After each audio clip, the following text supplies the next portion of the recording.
See, Chen is a regressor who returned from a future where the entire world was conquered by demons. He was the last survivor, fighting for years until he finally defeated the Demon King by self-destructing alongside him. Then, after a blinding light, he wakes up back in the past inside his dorm room. He feels confused and wonders if he has somehow reached the afterlife. But when he looks outside the window and sees people standing there, he slowly starts to realize what happened. After a moment, it finally hits him that his wish came true. He has gone back in time to his university days from 10 years ago. Just then, a strange hologram appears and tells Chen that the power of gluttony has been fully integrated. As he stares out the window, he realizes he has 3 years left before the first demon lord, Wrath, descends. He clearly remembers that this demon lord was responsible for everything that followed. Wrath was the one who opened the gates of hell, allowing the other demon lords to enter the human world one after another. Our hero decides that he must find where Demon Lord Wrath will appear and eliminate him before the gates can even open. Snapping out of his thoughts, Chen focuses on the floating interface beside him, which clearly displays his stats. He wonders if this is some kind of game menu or system, since he never had anything like this in his past life. Back then, he only relied on his awakened power, something only 1 in 10,000 people possessed.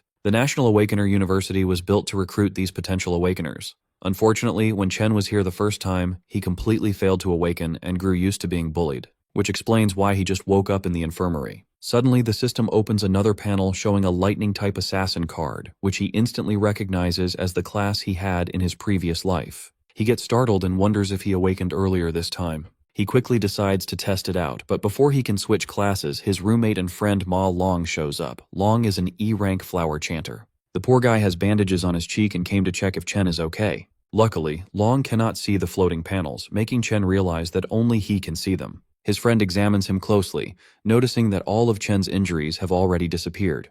He wonders how a non-awakener is recovering faster than someone like him who already awakened. Chen remembers Long from his previous life. His roommate managed to awaken during university, yet he ended up as one of the weakest awakeners and was brutally murdered on the 3rd day after Wrath descended. Chen smiles quietly as he looks at his old friend again. Long then reminds him that their rank test is tomorrow and they need to get ready. Long feels bad for Chen, thinking he still hasn't awakened, but reminds him that this test is extremely important if he wants to graduate. As they walk through the lively streets, Chen casually mentions that it has been a long time since he saw so many people around, which scares the hell out of his roommate. Chen thinks to himself that if he does nothing in this life, they will all face the same miserable future again. Because of that, he decides to train as hard as possible and raise his level quickly. However, there is a problem. At this point in time, the only way for an awakener to gain experience and level up is by defeating monsters inside demon lairs. These lairs are completely controlled by major guilds, meaning weak people or outsiders like him have almost no chance to level up. He opens his status window and studies his stats, wondering where he stands compared to other awakeners and the monsters themselves. The government classifies awakeners into ranks, starting from E and going all the way up to S class. Chen knows that most students in the university are stuck at E rank, with only a few barely reaching D rank. He glances at his friend and quietly chuckles in his head, feeling confident that he at least ranks higher than him. Just then, a ball suddenly flies in and smacks straight into the poor nerd, knocking his glasses off and shattering them. It turns out they ran into the bully Gong Chung and his lackeys again, the same guys who beat them up just the day before. Chung smirks and asks him why he didn't bring crates of drinks when he already knew they were playing here. Long quickly apologizes and is about to buy the drinks with his own money, but Chen steps in and stops him, saying that the one who should be apologizing is actually Cheng. Seeing the bully again pulls Chen right back into his painful memories. Back then, they tried to drown him in a sink. Instead of feeling guilty, they claimed they were just forcing him to awaken. That day, they only stopped when Chen finally passed out. Long rushed to check on him, but the moment Chung heard Chen speak, he came right back to hurt him even more. Snapping out of his memories, Chen makes up his mind to teach these bullies a proper lesson. Hearing Chen speak up, Chung and his lackeys step forward, clearly ready to shut him up for good. Chen looks straight at Cheng, knowing the guy only picks on the weak because his older brother is the student council president. As the bully steps closer, a crowd of students gathers around. They already feel sorry for Chen, expecting him to get beaten up again. When Chung reaches him, he asks what Chen just said. Without backing down, Chen calmly repeats that they need to stop bothering him from now on. Furious, Chung loses his temper and throws a punch straight at him. But this time, Chen simply raises his fist and blocks the attack with ease, even pushing the bully back. Everyone watching is shocked. As far as they know, Chen has not even awakened, yet he just stopped a strong attack like it was nothing.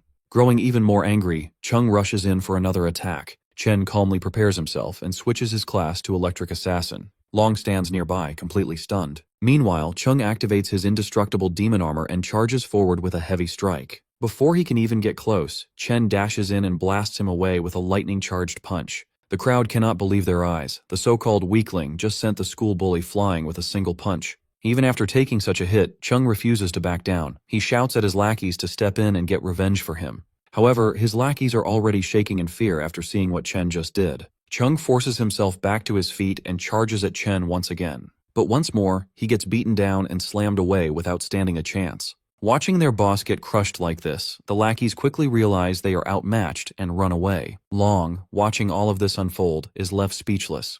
His jaw drops as he struggles to accept that his roommate, who was easily beaten just yesterday, is suddenly this strong. Chen, on the other hand, realizes that just like in his past life, he can switch into his assassin state whenever he wants. Even at level 1, his stats are high enough to handle low-level awakeners. This means his current rank must be at least D class. However, there is still one thing he needs to confirm. Even after defeating someone, the system has not given him a level up. Curious about this, Chen steps forward to finish the bully off completely, causing everyone around to watch in panic. Right at the final moment, the vice president of the student council, Ling Yu, steps in and tells Chen to stop. She reminds him that even though Chung was at fault, this level of beating is already more than enough. She assures him that the bully will not dare to trouble him again. Because of this, Chen finally decides to let him go. As he backs off, Chen wonders why the student council is so eager to step in and save someone like Chung. Even though Chen was just putting on an act and didn't actually plan to kill him, he knows that bullies like Chung need to be punished properly. Otherwise, they will just keep targeting anyone weaker than them again and again. Chen then walks away with his roommate. Watching from a distance, the bullies' lackeys hide and whisper among themselves that they should never provoke Chen again. That night, Long tries to tell their other roommates how Chen awakened as a ridiculously strong lightning assassin, but none of them take his words seriously. Long keeps explaining how their once weak friend managed to beat Chung so badly, but Xiang Zuo, an E-ranked nucleus mage, treats it like a joke. Zuo asks why Chen is still running around training like this if he has really become such a big deal. He argues that a real awakener would not need to rely on basic physical training anymore. Hearing this, the gamer roommate Xiang Yu comments that it sounds like Long must have taken a serious hit to the head. Zuo continues, saying that the 4 of them are placed in this dorm because they are the weakest students at the bottom, and nothing they do will change that. He even claims that he is the strongest among the 4 of them, while Long and Yu are just support chanters. He flexes a little, telling himself there is no way Chen could have actually become a lightning assassin. Feeling more confident than ever, he hopes that he might even rank up during the final test before their graduation tomorrow. At an E-ranked demon lair, the student council president Gong Ting finishes his training session and walks out with Ling Yu. He notices his younger brother still standing there and asks what he is doing. Chung complains that as long as the guy who beat him is still around, he cannot even sleep peacefully. He keeps pushing his brother, begging him to get revenge for him. Ting calmly assures him that he will handle the mess he created. Sitting at the dining table, the vice president asks Ting how he plans to deal with this situation. Ting just asks her if the boy is really as strong as his brother claims. Ling Yu reminds Ting that there are fewer than 10 D-ranked students in the entire school, and Ting has already recruited all of them into his club. She adds that other students do not even have access to demon lairs like he does, meaning no average guy should be able to stand against him. Back outside, Chen keeps running like crazy while getting completely drenched in the rain. He sets a goal to run 20 full kilometers while carrying a bag loaded with 100 kilos, which is almost twice his own weight. He understands how important basic training is for raising an awakener's strength limit, since a stronger body is needed to handle high-level powers. As he runs, he remembers how his sister, his only family, was killed when the Demon King Wrath descended upon the human world. The Demon Lord slaughtered countless humans in an instant, and his sister died right in front of his eyes. He makes defeating this Demon King his main goal, since that moment was the start of all the destruction. Chen knows that the Demon Lord is already growing stronger, even with 3 years left before his arrival. Because of this, Chen needs to grow even faster if he wants any chance of winning. Right at that moment, his sister Siyun calls him. Hearing her voice again after so long leaves him completely silent for a moment. She explains that she could not call earlier because she was busy with a competition. She adds that their rent problem might be fixed if she manages to win a prize. While she keeps talking, Chen quietly listens and smiles. He feels a strong promise in his heart to protect her and give her the life she deserves this time around. After the call ends, he returns to his training and completes 3 more laps around the university. Once he is done, he heads straight for a shower, feeling that he is slowly getting used to this younger body and its strong potential for growth. He sits down and starts thinking about the demon lairs, which only rich people can access. He knows that he will need to defeat monsters somehow in order to grow stronger. While thinking about this problem, he eventually falls asleep and finds himself pulled into the gluttony system. He lands in a strange place and starts wondering if this is just some kind of weird dream. Back outside, Long looks for Chen and wonders where he has disappeared to. Inside the strange space, Chen sees a massive tower standing right in front of him. Before he can get a good look at it, a group of E-rank cloud warriors called Death Hounds appears to greet him. Chen worries that he somehow entered a demon lair and quickly switches his class. Since the monsters appeared out of nowhere, he decides to deal with them first and figure out the rest later. He easily takes down the weak hounds, since they are all bark and no bite, and collects their dropped items. He quickly reaches level 2 and smiles, thinking he might have gotten lucky by stumbling into a demon lair. A boss monster shows up next, but Chen defeats it just as easily. He cuts right through it, allowing him to level up again. The experience points he gets from the boss are much higher than what the normal monsters gave him earlier. The boss monster's body then gets marked as devourable, making Chen wonder what that means. He remembers the gluttony skill he saw earlier on his system panel and reaches out his hand to test it.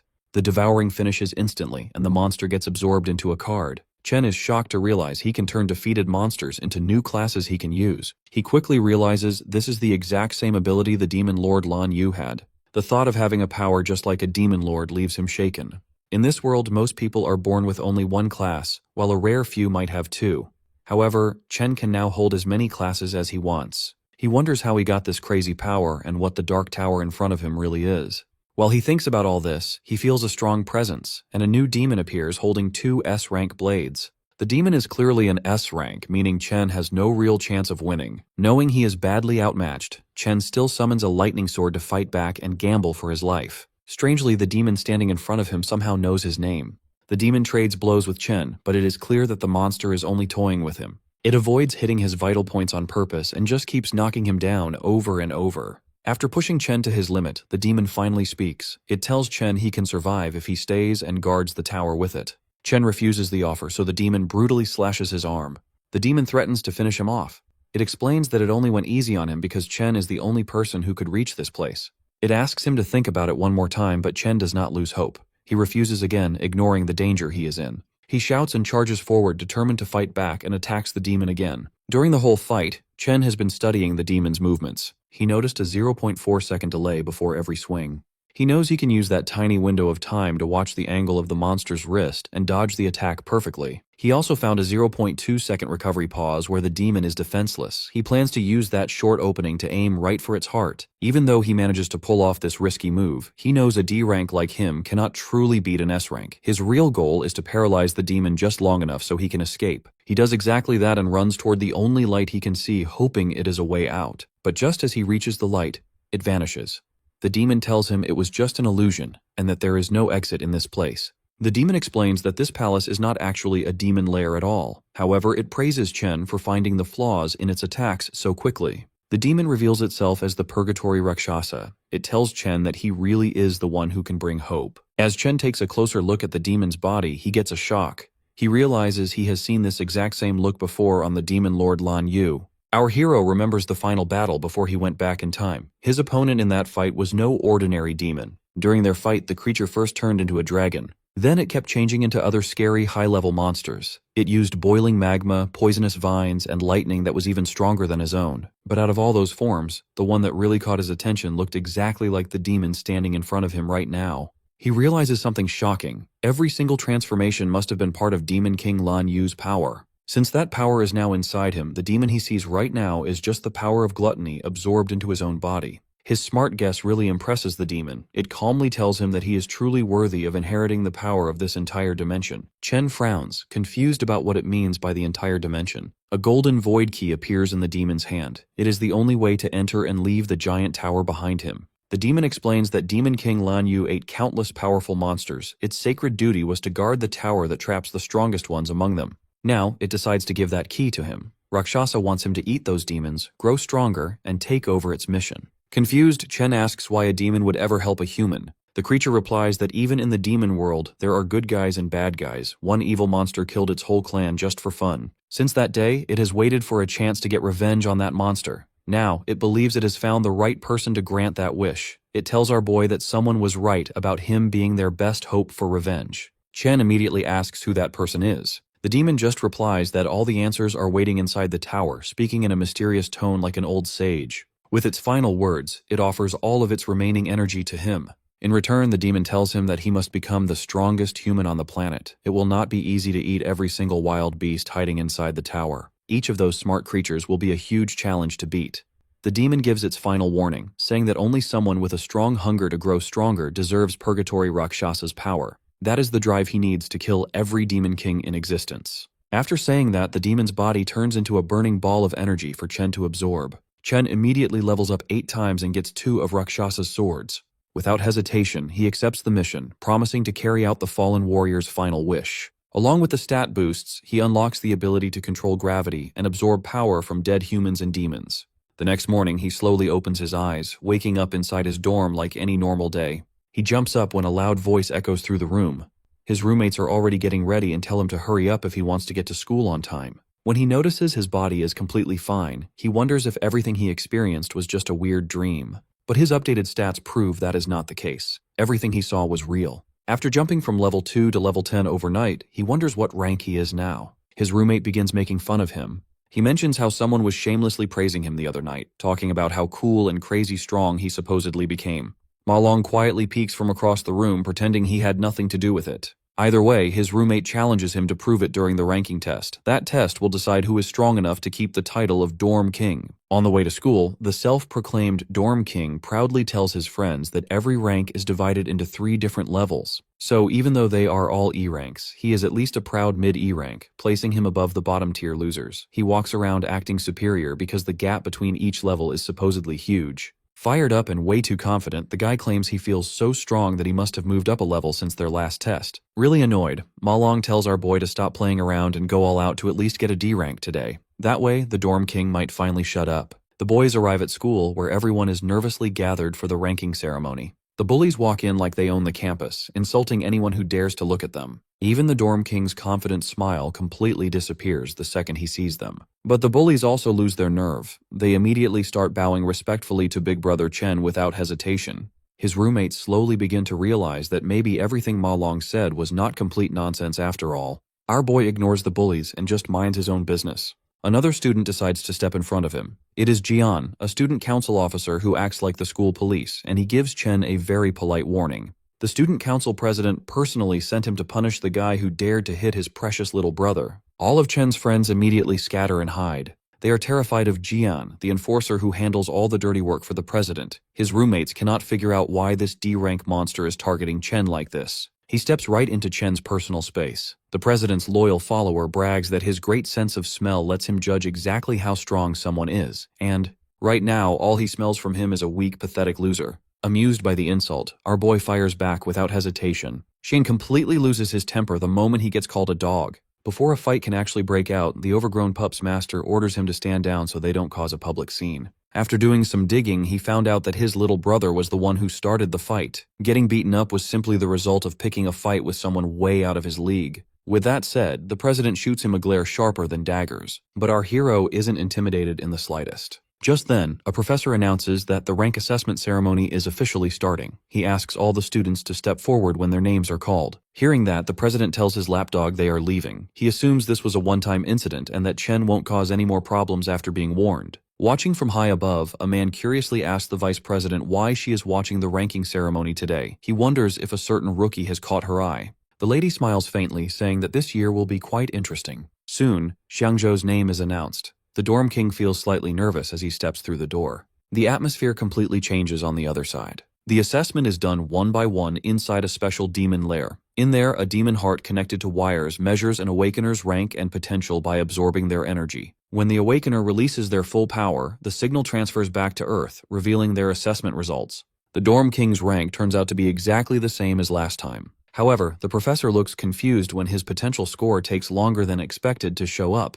Ma Long stares intently at the shifting numbers. After building up all that suspense, Xiangzhou's maximum potential is revealed to be only a C. He walks out looking sad, realizing that all the progress he thought he made was just in his head. His roommates try to comfort him, telling him they are all in the same boat anyway. They are all stuck at E rank, with the potential to reach C rank at best. A few moments later, the president's lapdog walks out proudly. He is still a lower D rank, but he has the potential to reach A rank. Chen's roommates begin to lose hope, since they have already seen nearly 10 students reach D rank. Even the professors are shocked that so many students have reached D rank. It is rare for students without real combat experience to break past E rank. Filled with excitement, they call up the next student. It's the president, who carries everyone's expectations on his shoulders. All eyes turn to Gongting, the student who is already a guild master, as he walks onto the stage. Our boy stays calm and patiently waits for his results. Everyone in the academy knows that Gongting was only a lower D rank 2 years ago. Since the school's historical record for the highest grade is middle D rank, people wonder if the president will finally raise the bar. Inside the demon lair, the demon heart's eyes slowly open to his presence. The president isn't able to unleash everything he has. Still, he has a burning desire to go out with a bang at graduation, carving his name into the history books as #1. When the professors see his potential grade glowing gold, they blink in disbelief. Their suspicions are confirmed as Gongting's high D rank completely blows them away. Not only that, but excitement erupts through the crowd at the sight of the first potential S rank in history. The president's lackeys praise their boss non-stop. Even Chen's roommates burn with jealousy as they watch a legend being born right before their eyes. The professors quietly agree among themselves that this news must be sent to the administration immediately. They need to treat their precious S-rank candidate with the utmost care, making sure he never leaves the country. On top of that, he is the youngest student in the academy to be involved with a guild. Their school's name is now guaranteed to dominate the headlines. Observing from above, Principal Yuan Long realizes that Vice President Ling Yu already knew about his potential. That is exactly why she came in person to watch the ceremony. However, she makes things even more interesting by revealing that he wasn't the only one she came to observe today. Besides the flashy president, there is another student she finds much more interesting. Right on cue, that exact student is the next one called onto the stage. Jean comes up with a bright idea and decides to taunt the mysterious urban legend, urging him not to end up as E-rank trash like his roommates.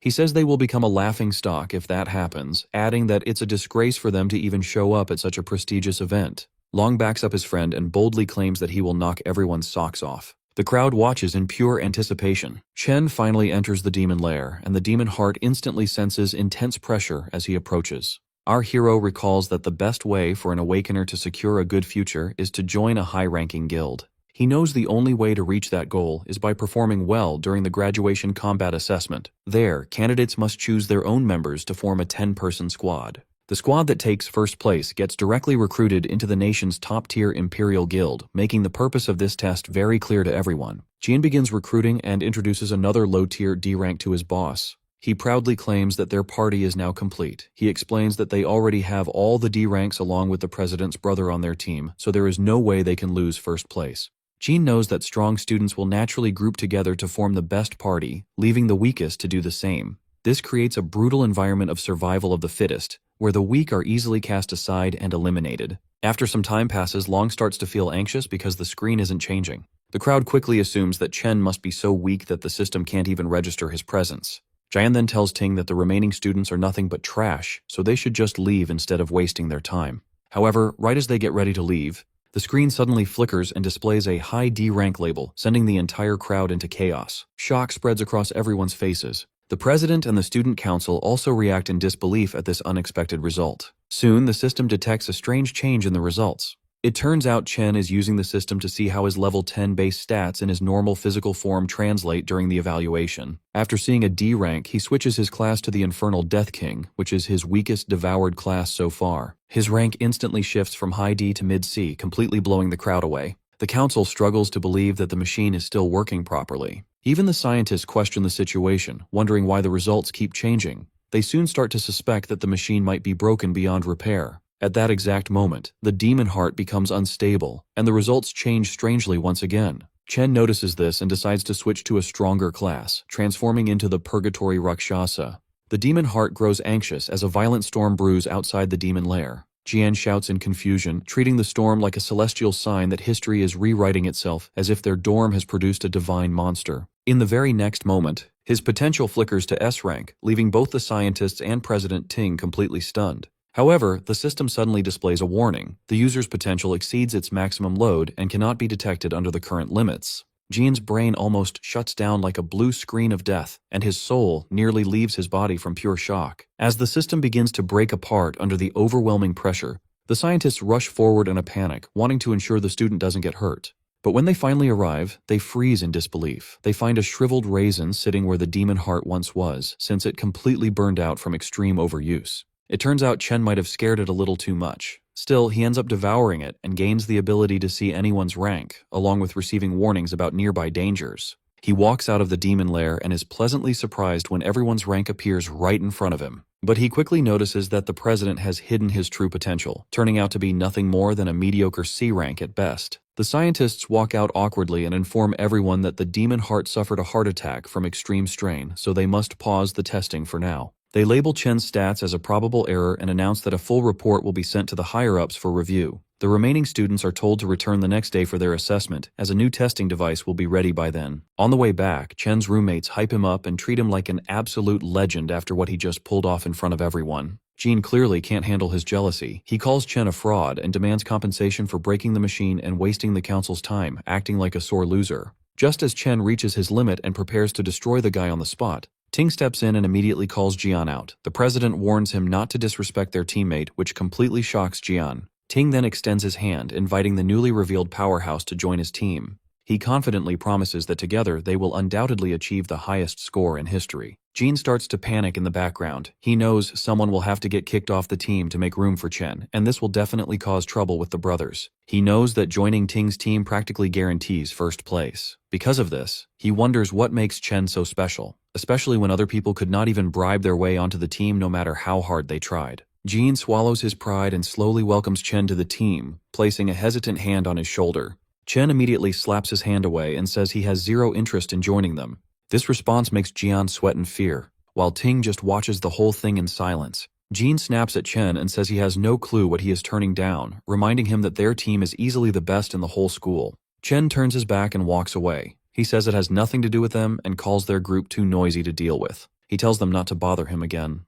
Jian boils with anger after being rejected so rudely. The whole school quickly begins to gossip about Chen's refusal. Most students think he plans to take first place all for himself after revealing his C rank. Now, the whole school gets to enjoy the drama unfolding right in front of them. Chen's roommates fully enjoy seeing the humiliated looks on Jian and Ting's faces after such a public and brutal rejection. The president stays calm and tells Jian not to worry if Chen has his own plans. Seeing this, the watching principal sighs in disappointment. He had really hoped the boys would team up. He wanted them to work together to break a new school record.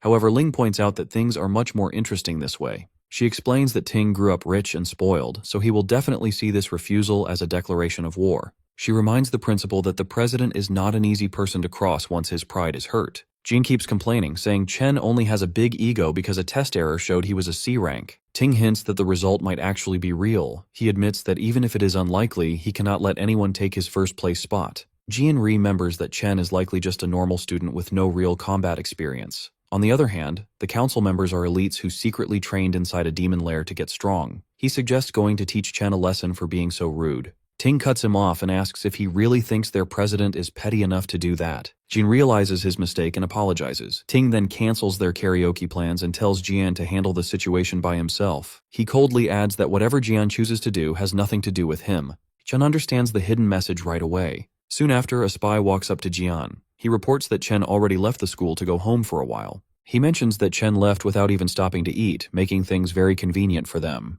Jin sees this as perfect luck. He gets excited to crush Chen outside the school where no one can step in to help. As Chen crosses the street, he remembers a disaster from his past life. A top guild had tried to clear a demon lair in the St. He country area. Inside that lair, they met a new monster called Wrath. The monster wiped out the entire top team without them even putting up a fight. The monster then escaped into the human world and caused massive damage everywhere. Even though his memory of it is blurry, Chen is determined to find that same demon lair in this life. To start his plan, Chen needs a lot of money. He heads straight to the Mithril Monster Exchange Center. He remembers that this exchange center will become the biggest trading hub in the whole country in the future. In this world, an Awakener's strength is based on the quality of their weapons and gear. The exchange center is the best place to buy and sell these items. However, Chen just sees this place as a quick way to earn some money before tackling his bigger goals. He walks in and shows a few monster fangs to the broker. The broker looks at them closely with clear suspicion. The broker asks how a mere student got these items. Chen calmly says they dropped from a monster he beat earlier. The broker is surprised and claims he has never seen fangs like these before. His assistant steps in and explains that the fangs come from an E-class monster called a Sang-Sin beast. She mentions that these fangs can be used to make an E-grade weapon or ground into powder for other uses. The rude broker cuts her off and drops the fang back on the table. He claims that an E-grade item is pretty much worthless anyway. He brags that their shop is for VIPs only. They only deal with high-status Awakeners and D-grade items or better. He uses this as an excuse for not knowing what the E-grade item was. In his mind, he complains about not getting any rich customers lately. He sees no point in helping a low-tier student since it will not help him get a promotion. He calls Chen a bother and dumps the work on his assistant, Lee, before walking away. Lee politely hands Chen an envelope of cash. She then asks if he needs help with anything else. Chen checks the envelope to find 18 grand. He decides this is enough to pay his rent for now, without any stress. He then takes out the glowing greatsword he got from the Purgatory Rakshasa. This immediately grabs Lee's full attention. Even though she has never seen anything like it, she guesses it must be at least a B grade or maybe even an A grade item. The broker walks back over and laughs at her guess. He says A grade items cost around 1 million. Having worked there for years, he claims he has never even seen an A grade item in person. Just then, the shop owner walks in. He calmly says that the weapon is neither A grade nor B grade. The broker praises his boss's smart judgment. He smugly agrees that a mere student could never own something so valuable. However, the owner explains that the weapon comes from the Purgatory lands. He reveals that it is actually an S-grade item. Both the broker and the assistant freeze in total shock after hearing this. The owner immediately shakes Chen's hand and warmly welcomes him as an honored VIP guest. He invites Chen into the VIP room and tells him to ask for whatever he needs. Chen feels very satisfied. The owner, Qingji, finally showed up just as he planned. Once they settle into the VIP room, the guild boss asks Chen how much he wants to sell the weapon for. Chen immediately answers with 1 million, which surprises the green-haired boss. The boss tells him it could easily sell for tens of millions, since it is extremely valuable. However, Chen explains that he just wants to use the greatsword as collateral for a $1 million loan for a month. This leaves the man even more surprised. He realizes Chen is very smart and wonders who exactly he is. Chen continues, saying he will pay back the main amount in 30 days and the interest the month after. Before answering, the guild boss tells the girl to step outside so they can discuss business privately. Once she leaves, the man mentions that he knows Chen goes to the National Awakener University, where the seniors are about to graduate. He adds that he knows the graduation test is in 30 days and the prize money is exactly 1 million.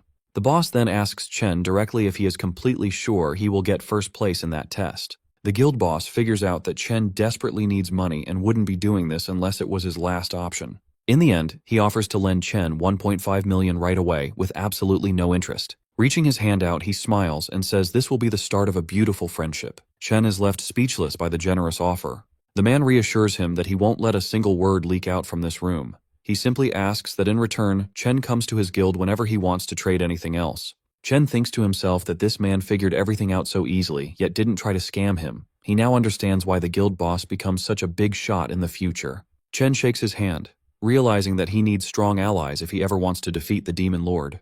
A few moments later, the contract is signed, and the money is sent to his account instantly. The guild boss then asks if he needs to borrow a weapon for the test, since he just gave his away. Even though the guild doesn't have any S-rank gear, they still have plenty of high-quality A-rank equipment for him to choose from. Chen tells him not to worry. He then simply summons the other greatsword he got earlier, leaving the guild members completely blown away. With that, Chen takes his leave. Right after, the guild boss promotes the pink-haired girl to supervisor for bringing in such a high-level client. Before fully leaving, Chen realizes he forgot to buy something and turns back toward the counter. A few hours later, Chen is waiting at a bus stop. He remembers how, in his past life, he struggled a lot to reach the top, and people treated him like trash. He worked endless shifts just to make ends meet, and he and his sister had to live like they were almost homeless to survive each month. His sister, Yuan, managed to get into her dream university back then, but she gave it up, claiming the campus was too far from her brother. But in reality, she was just afraid of putting a heavier financial burden on him. Back in the present, he wonders why she hasn't shown up yet and starts looking around.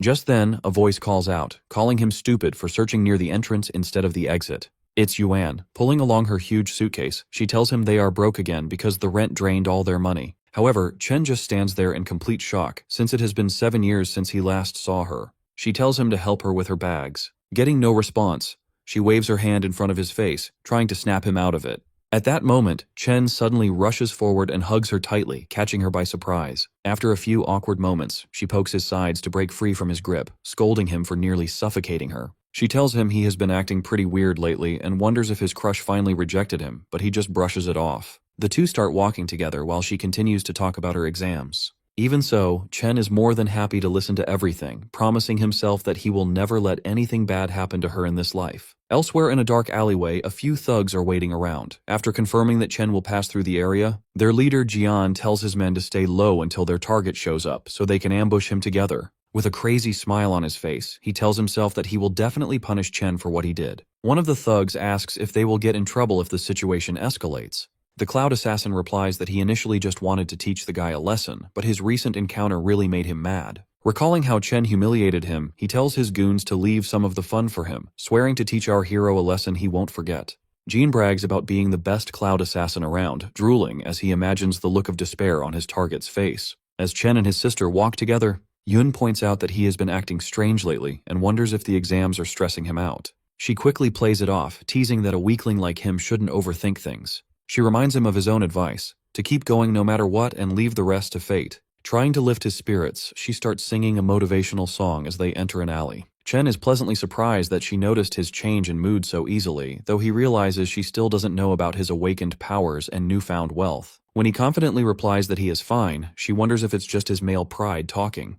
Yun shakes her head, thinking to herself that her brother is finally becoming a man. Trailing behind them, one of the thugs tells Jian that their target is with a girl. This makes Jian extremely excited, knowing the alley has no cameras and they won't get caught. However, Chen instantly senses their evil intentions and realizes it's the same scumbags from the student council. Taking out some wireless earbuds, he places them in his sister's ears. He tells her to listen to a song he recently started enjoying.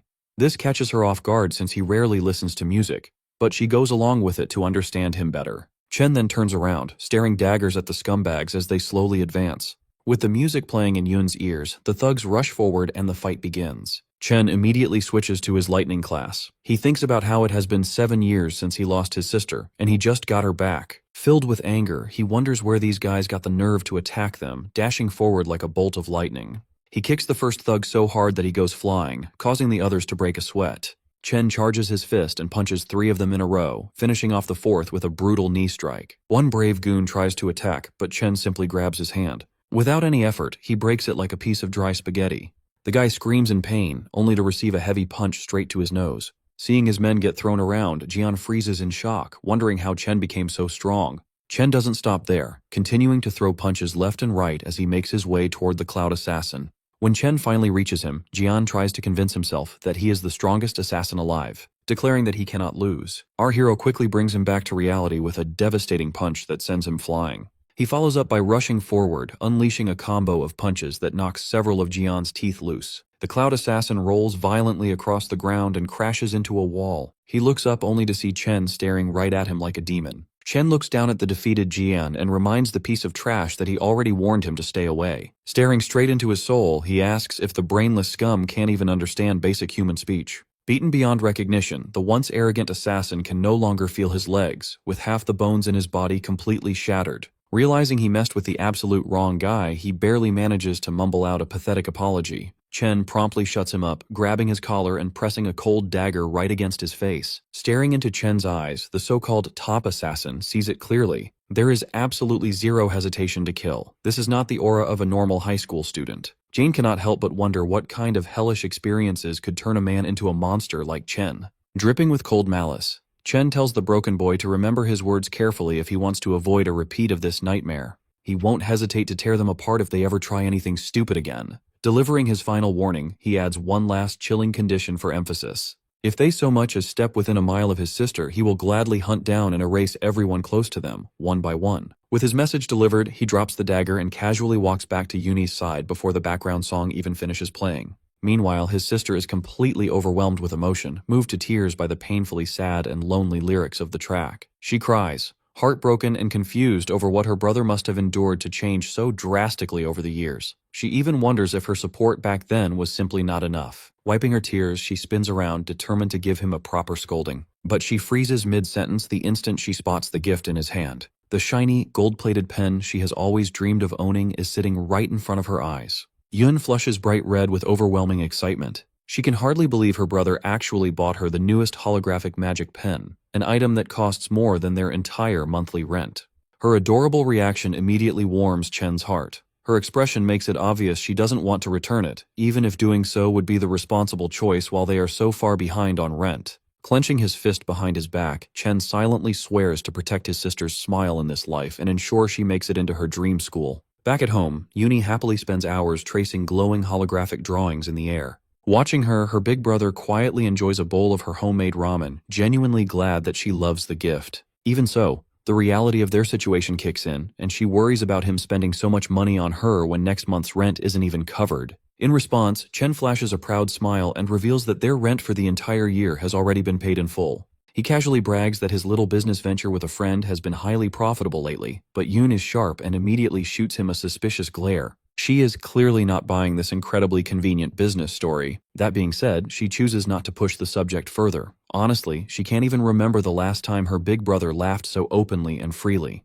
Gently patting him on the shoulder, she makes one simple request. Whatever secret hustle he's working on, he just needs to make sure he doesn't burn himself out. Meanwhile, at a quiet aquarium, Student Council President Ting shares some shocking news with his cousin. The city's best doctors have declared that their top assassin is critically injured beyond recovery. Over half the bones in his body are shattered beyond repair. The fact that he fought Chen was already unexpected, but the horrifying state of his body post-battle is absolutely staggering. His cousin reacts with chilling indifference.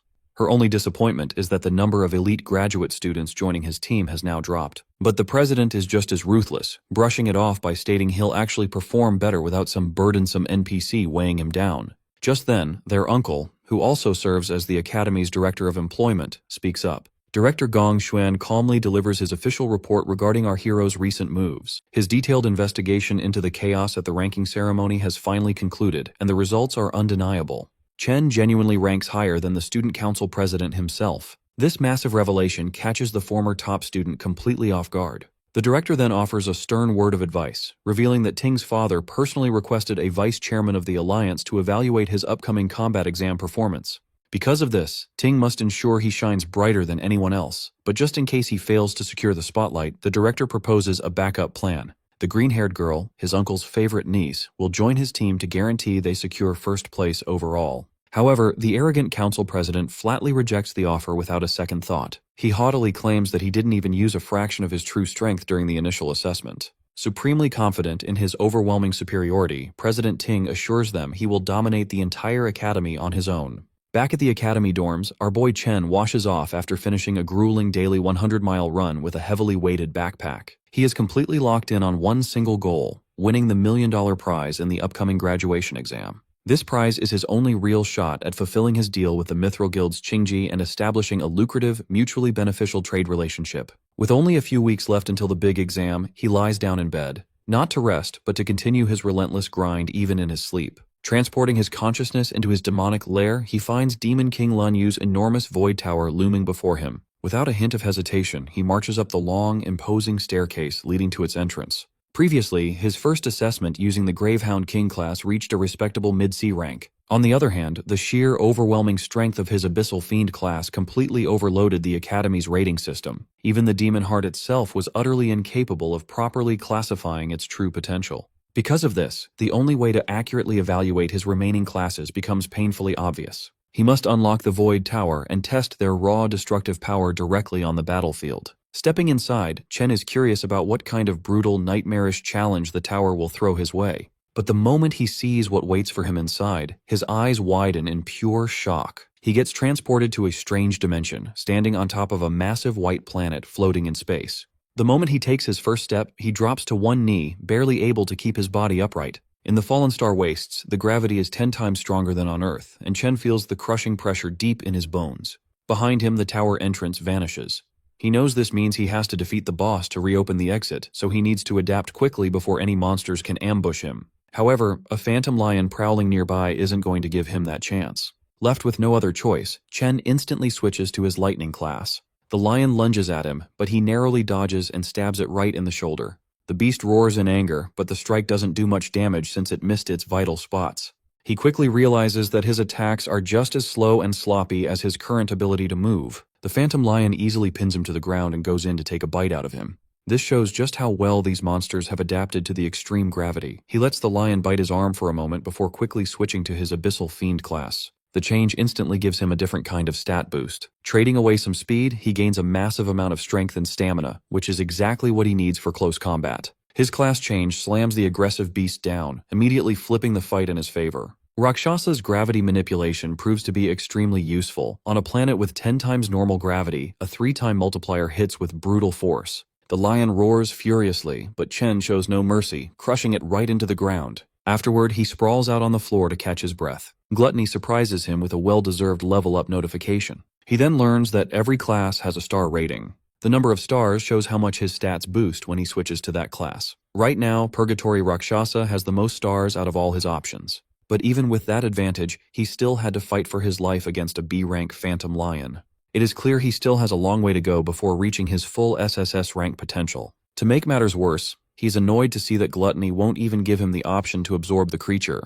This monster clearly wasn't the floor boss either, since the exit didn't appear after he killed it. Suddenly, a massive door opens behind him. Dozens of glowing eyes peer out from the dark. Reality hits him hard. All the effort it took to beat just one Phantom Lion is nothing compared to what is coming next. Countless B-rank monsters pour out of the door, clawing and attacking him from every direction. Only now does he finally understand what Rakshasa warned him about. The demon told him that the tower was filled with ruthless beasts, and that his path would be full of endless pain and suffering. But he was also told to endure it all, so he could adapt and grow stronger. Chen suddenly jolts awake from his sleep, feeling like he just survived the worst nightmare of his life. Everyone else in the room is still fast asleep, completely unaware that he just felt the agony of being torn apart by monsters. He finally realizes that the Purgatory's Void Tower isn't a shortcut to instantly leveling up. He is only at the very start of a long and painful journey. A few weeks pass, and it's finally time for the Academy's graduation exam. Many VIPs are there to watch the promising new batch of students. New rules are announced for forming teams, requiring at least one high E-rank student in every party.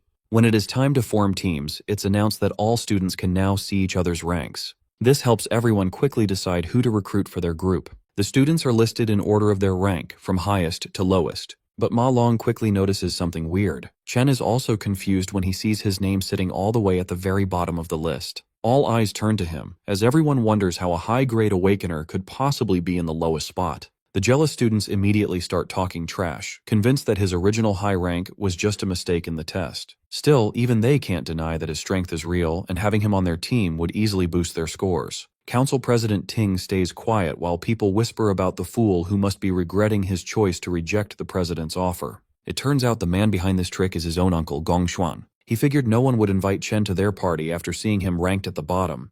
His plan was simple. If Chen can't even qualify, he won't get a chance to beat the president's team. A few hours earlier, the entire classroom practically begs President Ting to let them join his team. They try their best to flatter him, but Chung shuts them down, saying they can only add one more person. Now, all the other students have formed their own teams, leaving only the weakest dorm behind. Long says they tried asking everyone, but no one wants to join them. Since they only have 4 people right now, they cannot take part in the graduation test. He complains that it is very suspicious that Chen's score was dropped to the lowest rank, making him unfit to even take part. Since the rules require at least one high-level E rank, it feels like their group was targeted on purpose. The graduation test is the only way students can show their talent and get scouted by top guilds. In the final test, the number of participants decides how many monsters the group will face, so having more people is not an advantage. That is why no one wants anything to do with the weak students, as they would only be an extra burden.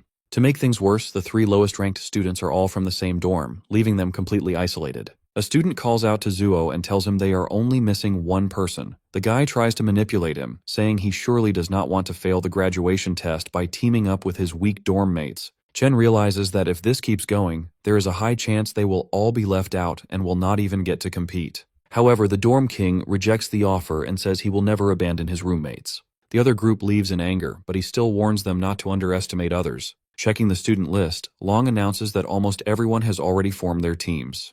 They only need one more person, but no one is willing to join them. Chen stares at the director and realizes the man shares the same last name as the student council president. He notices these dirty tricks. Chen wonders if Gong Xuan really thinks he is that big of a threat. Not losing hope, he declares that he will definitely take part in the tournament and activates his lightning power. Since the others are showing their hate so openly, he tells himself he does not need to hold back either. Releasing his energy, he steps forward while the officials in charge are surprised by his sudden display of power. Even his dorm mates start to wonder what is going on. Chen recalls that all Awakener schools have a special rule. To create a competitive space, students can challenge anyone at any time. Even though it might look like showing off, this is a way to display strength and get recognized. In situations like this, many people would refuse to fight in the first place. However, he knows the student council president will not back down. As long as he defeats the blonde guy, everyone will want to team up with him. A girl appears at the door and calls out to Chen, asking if he still needs someone on his team. She adds that she also wants to take part in this year's graduation test. The vice president points out that she reached D rank back in middle school, so she will not disappoint him. His dorm mates go crazy, wondering how he managed to get such a beautiful girl on his side. Chung and Ting both look confused about what is happening, while the director nearly chokes on his water. The students start gossiping and wonder why an exchange student wants to join the worst-ranked team in the test. No one really knows who she is, but there is a rumor that she comes from the Saint Kingdom. The director gets very angry and tells her that exchange students cannot take part in the school's graduation test. He goes on to say that Ling never took any rank tests here, nor did she prove her rank, which goes against all the rules. The principal suddenly appears and says that the director is right. Gongshuan is shocked when he sees the old man. The principal then asks why Ling wants to join the test, since she will only stay at the school for a short time. Chen is caught off guard and wonders how the principal suddenly teleported, since he is a warrior class. The old man explains that it would not be fair to others if she joins the test, and she simply plays along. Chen starts sweating when he realizes that he cannot even tell what rank these two are. The director finally gathers the courage to speak up and supports the principal, saying a school cannot function without rules. The principal then changes his tone and explains that the goal of the school is to provide a learning space for awakeners so they can achieve great things in life. Even though the graduation test is a tradition, it is also one of the most important moments in a student's life. He asks how the school will make up for the loss if a student cannot take part due to sudden rule changes. The director starts sweating heavily and wonders if he has finally been exposed. He begins to question if the principal is doing all of this just for Chen. Realizing it is not worth the trouble, the director decides to back down. He tells himself that since the strongest students have already formed a team, they should easily win the test anyway. The director bows to the principal and apologizes, admitting they overlooked how this system could stop some students from getting a chance to grow. He then announces that to ensure fairness, even lower-ranked teams and groups with less than 5 members can now participate. The 4 dorm mates finally form their team and celebrate that they can take part in the graduation test. Sitting in the back, the principal tells Ling that she seems a little too interested in Chen. On one side of the test, the student council president leads the team of the strongest players. On the other side, Chen leads the 3 weakest players. This makes the old man very curious about which cave they will choose and how many points they will score in the end. The official then announces that all captains can now choose which devil cave to enter. His tablet dings, catching him off guard because one captain has already made a choice. Everyone is shocked when they see which cave Chen selected. His dorm mates also panic and tell him to quickly change his mind, asking if he understands what he just did. However, Chen remains silent as he continues to stare at the screen. During the graduation test, teams of students enter a devil's cave and earn points by defeating monsters. Defeating monster lords and clearing the dungeon quickly gives separate points. The dungeon's difficulty level then determines how much the total score is multiplied. An F-rank dungeon gives up to 75 points, while an E-rank dungeon offers a maximum of 100 points. The team with the highest score gets scouted by the Imperial Guild, and the top player receives a reward of 1 million yuan. Inside the selection room, the students discuss that the highest score in history was 90 points, achieved by the current leader of the Imperial Guild. Even clearing an E-rank dungeon requires a team to have at least 3 solid D-rank fighters. This year, Ting's team might actually surpass that record. The display suddenly dings, informing everyone that someone has already selected a Devil's Cave. A student is shocked to see that Chen has chosen a D-rank dungeon. No one has ever cleared a D-rank dungeon before, and everyone wonders if he made a mistake. Long asks Chen if he hit his head, while the dorm king completely loses his mind at the screen.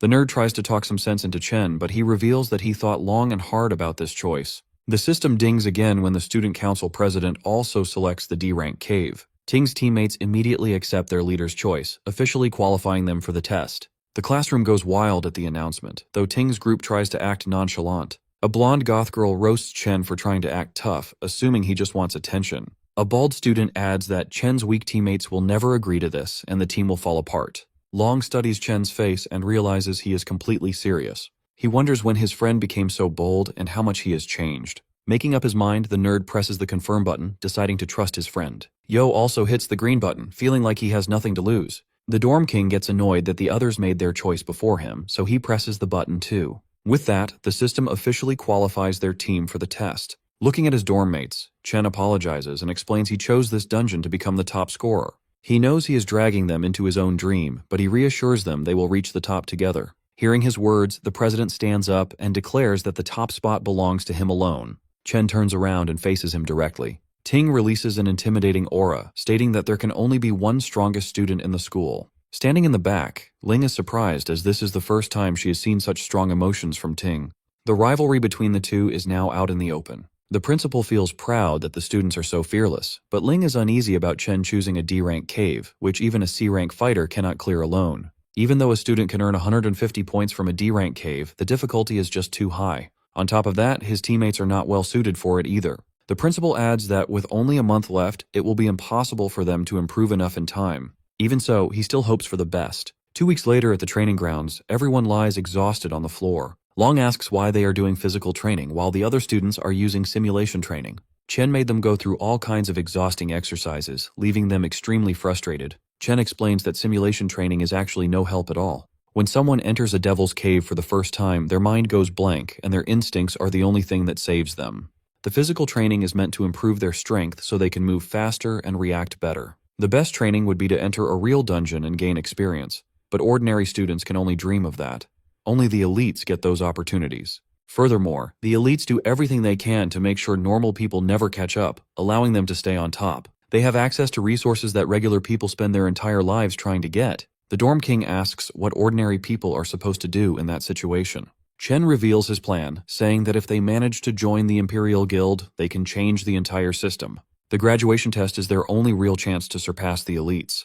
Driven by this dream, Chen swears to do everything he can to keep his promise and guarantees that they will win. With just half a month left before the graduation exam, our boy trains inside the Void Tower every single night. Defeating the Phantom Lions is no easy task, but he refuses to quit no matter how hard they beat him up. 5 days before the exam, his roommates are training with everything they have. Our boy, however, is on a completely different level. His intense routine makes even the toughest training look like a basic warm-up. With just 2 days left, his rival is clearly not slacking off either. But Chen is improving even faster. Now he can confidently fight a whole pack of lions under heavy gravity. With blood running down his face, he has never looked more ready to win. On the day of the exam, a small drone floats near the students to guide them. The boys walk in wearing matching outfits, looking really sharp. Once all the students put on their wristbands, the exam officially begins. Outside the exam area, the academy principal warmly greets Gong Lin. This sharp-looking man is President Ting's father, the co-founder of the Imperial Guild. The students cannot stop staring at the Imperial Guild co-founder, looking at him like he is a rare animal at the zoo. Their curiosity grows even more when they see the principal and the guild co-founder welcome a fancy white limo. A red-haired man named Carl Cavendish calmly steps out of the car. The students freak out because everyone recognizes him as the vice chairman of the World Guild Alliance. Someone as important as him would normally never visit a place like this. Inside a VIP room, the director tells the special guests that 23 teams are challenging F-rank demon lairs. A few groups chose E-rank lairs, and only 2 brave teams picked D-rank lairs. The Alliance Secretary Sigrid looks very surprised that the students would make such a risky choice. Usually, even a D-rank team needs to prepare carefully before entering a D-rank lair. She asks if the Academy really thought about the students' safety. Hearing her concern, the director calmly explains that the students fully understand what they signed up for. He made it very clear that Awakeners with no real combat experience usually struggle against even F-rank monsters. But the real danger is the lair's boss, which is much stronger than the normal monsters. Many teams end up failing because they cannot defeat the boss. However, things are completely different inside E-rank lairs. Even the basic monsters there are as strong as an F-rank boss. This hard truth is something students usually learn the hard way. The Alliance Secretary then asks if there is any protection for the students if things get too dangerous. The director promises her that the Academy cares deeply about its top students. To keep everyone safe, a warrior from the Imperial Guild stands outside every lair, ready to jump in if anything goes wrong. On top of that, the wristbands each student wears can instantly teleport them to safety if they choose to give up or if their life is in real danger. Hearing this, the lady still doubts that the Academy has students skilled enough to beat a D-rank lair. She quietly wonders how long those teams can actually survive inside. The director, however, is sure that the young E-rank students will probably come running out in tears. Inside the D-rank dungeon filled with giant frozen trees, Chen's teammates are clearly terrified. Anyone would be scared after seeing those nightmare creatures, which look like a mix between weird bats and monkeys. Chen quickly warns his team that these monsters dive at their targets in the blink of an eye, so they need to stay on high alert. Suddenly, a group of the ghost monkey bats flies straight down at them. Surprisingly, all the boys manage to clumsily dodge the monster's super-fast attacks. While they are still excited about dodging a D-rank creature's attack, something even crazier catches their attention. Our boy stands there calmly with a lightning sword in his hand, surrounded by dead monsters lying at his feet. He tells his team to focus on saving themselves first since they aren't strong enough yet, leaving the rest to him. Suddenly, another ghost monkey bat lunges at them with incredible speed, but they barely manage to dodge it in time. Songzu realizes that Chen had actually been pushing them to train their reflexes and speed so they could survive against monsters like this. Ju grits his teeth. He had been calling himself the Dorm King all this time, but now he has no choice but to rely on his random roommate. Meanwhile, Chen completely wipes out the remaining ghost monkeys. They dive toward him in waves, but he slices them down before they even know what hit them. The Dorm King mutters to himself that he always heard about Chen's strength from Ma Long, but this is the first time he's seeing it for himself. To him, Chen doesn't look like a normal student at all, but more like a battle-hardened soldier. As the fight continues, the Dorm King feels a bit of jealousy creeping in over Chen's rising reputation. Out of nowhere, another monster appears behind the group, and Zhu barely manages to block its strike. He grabs the creature's leg with his flaming hands and yells at his teammates to stop acting like dead weight and get it together. After all, Chen isn't the only one whose graduation is on the line. The others stare at him, surprised by his sudden determination. Inspired by the Dorm King's stubborn will, Shangzu casts his Vine Lock spell, successfully tying up the monster. But to his shock, the creature breaks free almost instantly, kicking Zhu in the process. Long casts his Frostbite Breeze spell, which only slows the monster down a little, so they decide to combine their attacks. Working together, they manage to hold the creature down briefly and shout for the Dorm King to take the shot. He charges up an explosive flame bullet and lands a direct hit. But the attack barely does any damage, only leaving behind a few burnt hairs. He fires several more flame bullets at the monster, but nothing seems to put it down. Shangzhou and Long are already pushed to their limits. The Dorm King decides he can't afford to hold back anymore. He gathers all his strength and unleashes a massive flame attack straight at the monster, triggering a huge explosion. When the smoke clears, only a charred skeleton remains. The drone announces that they have successfully killed a D-class ghost monkey bat. The three of them collapse onto the ground, completely drained. They are thrilled that they actually managed to defeat a D-class monster on their own. Chen walks over, slightly surprised, and they immediately ask if he saw them take it down. The monster leaves behind a single finger bone as loot, and Zuo tries to act tough, casually claiming that killing it was a piece of cake. Chen congratulates them anyway. Soon after, the drone announces that all the monsters inside the Devil's Cave have been cleared. Watching the live feed, Director Gong nearly loses his mind. He can't believe these supposedly weak students with zero real combat experience defeated a D-level threat. The rest of the staff just stay completely silent. At the same time, Vice Chairman Cavendish's assistant calmly praises Chen for his outstanding performance. He thinks to himself that Chen's aura reminds him a lot of an old friend. The Vice Chairman mentions Chen's name and decides to remember him, which instantly worries President Ting's father and the director. To keep the focus away from Chen, the director quickly points everyone's attention toward the student council team inside the other D-rank cave. He points out that the team has already reached the middle section. The chairman's aide praises their teamwork, comparing their skills to a professional guild raid team. Chairman Carl smiles at this and says that the graduates this year are truly impressive compared to past classes. Director Gong whispers to himself that the real battle is just starting, and the best part has yet to be seen. Inside the D-rank Toxic Vine Cavern, the president's party is attacked by poisonous mushroom monsters popping up from all directions. A girl plays her guitar to cast a decay spell, while a star mage groups the mushrooms together using his attraction ability to set up a combo attack. He calls out to the captain, and the president charges in with his sword, ready to finish the monsters off in style.